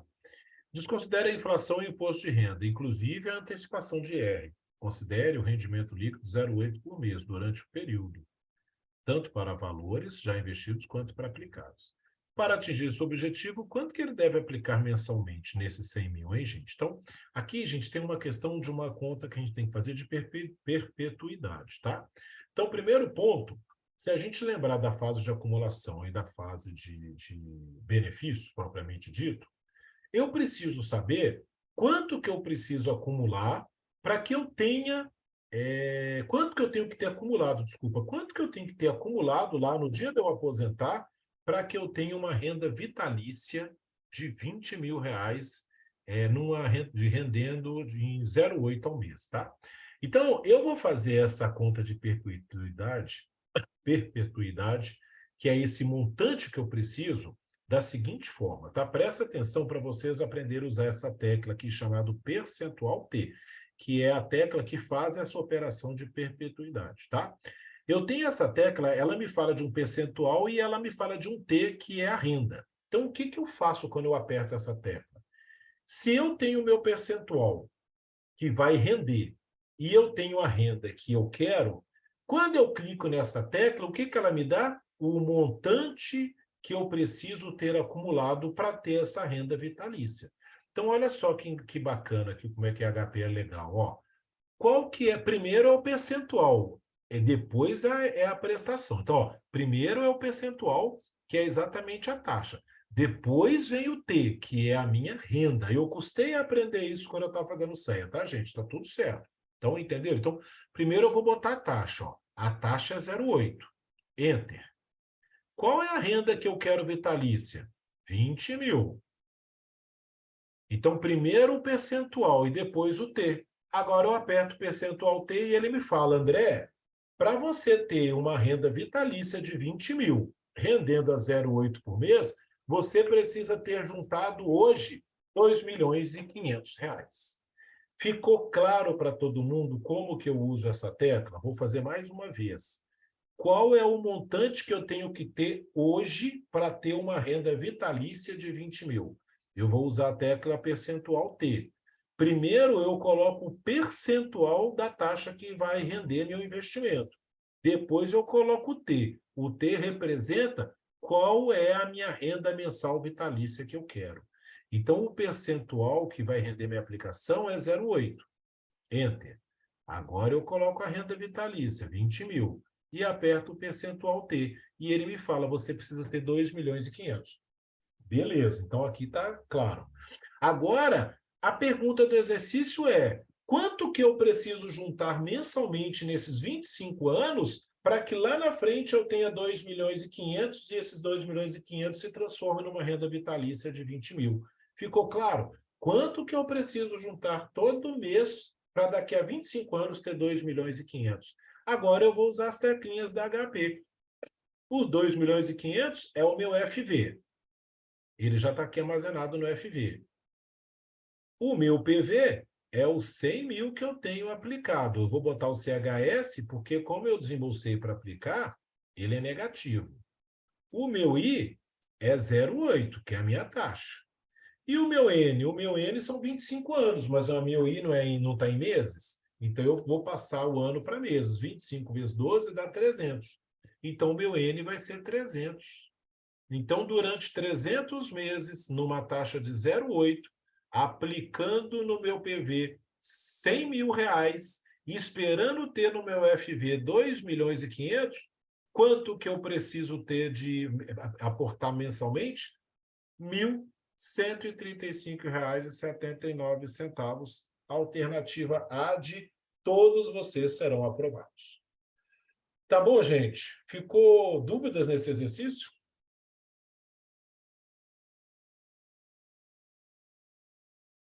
E assim fica mais fácil. Faço a renda dividida pela taxa e multiplico por 100. Também pode, Renata. Renata, quando eu aprendi, eu custei a entender essa tecla percentual T e eu fazia exatamente do jeito que você está me falando aqui, tá? Eu pegava lá a prestação, dividia pela taxa e multiplicava por 100 e vocês podem fazer assim. Depois que eu aprendi a usar essa tecla, agora eu já vou na tecla. Tá? Então fica a gosto do freguês, tá?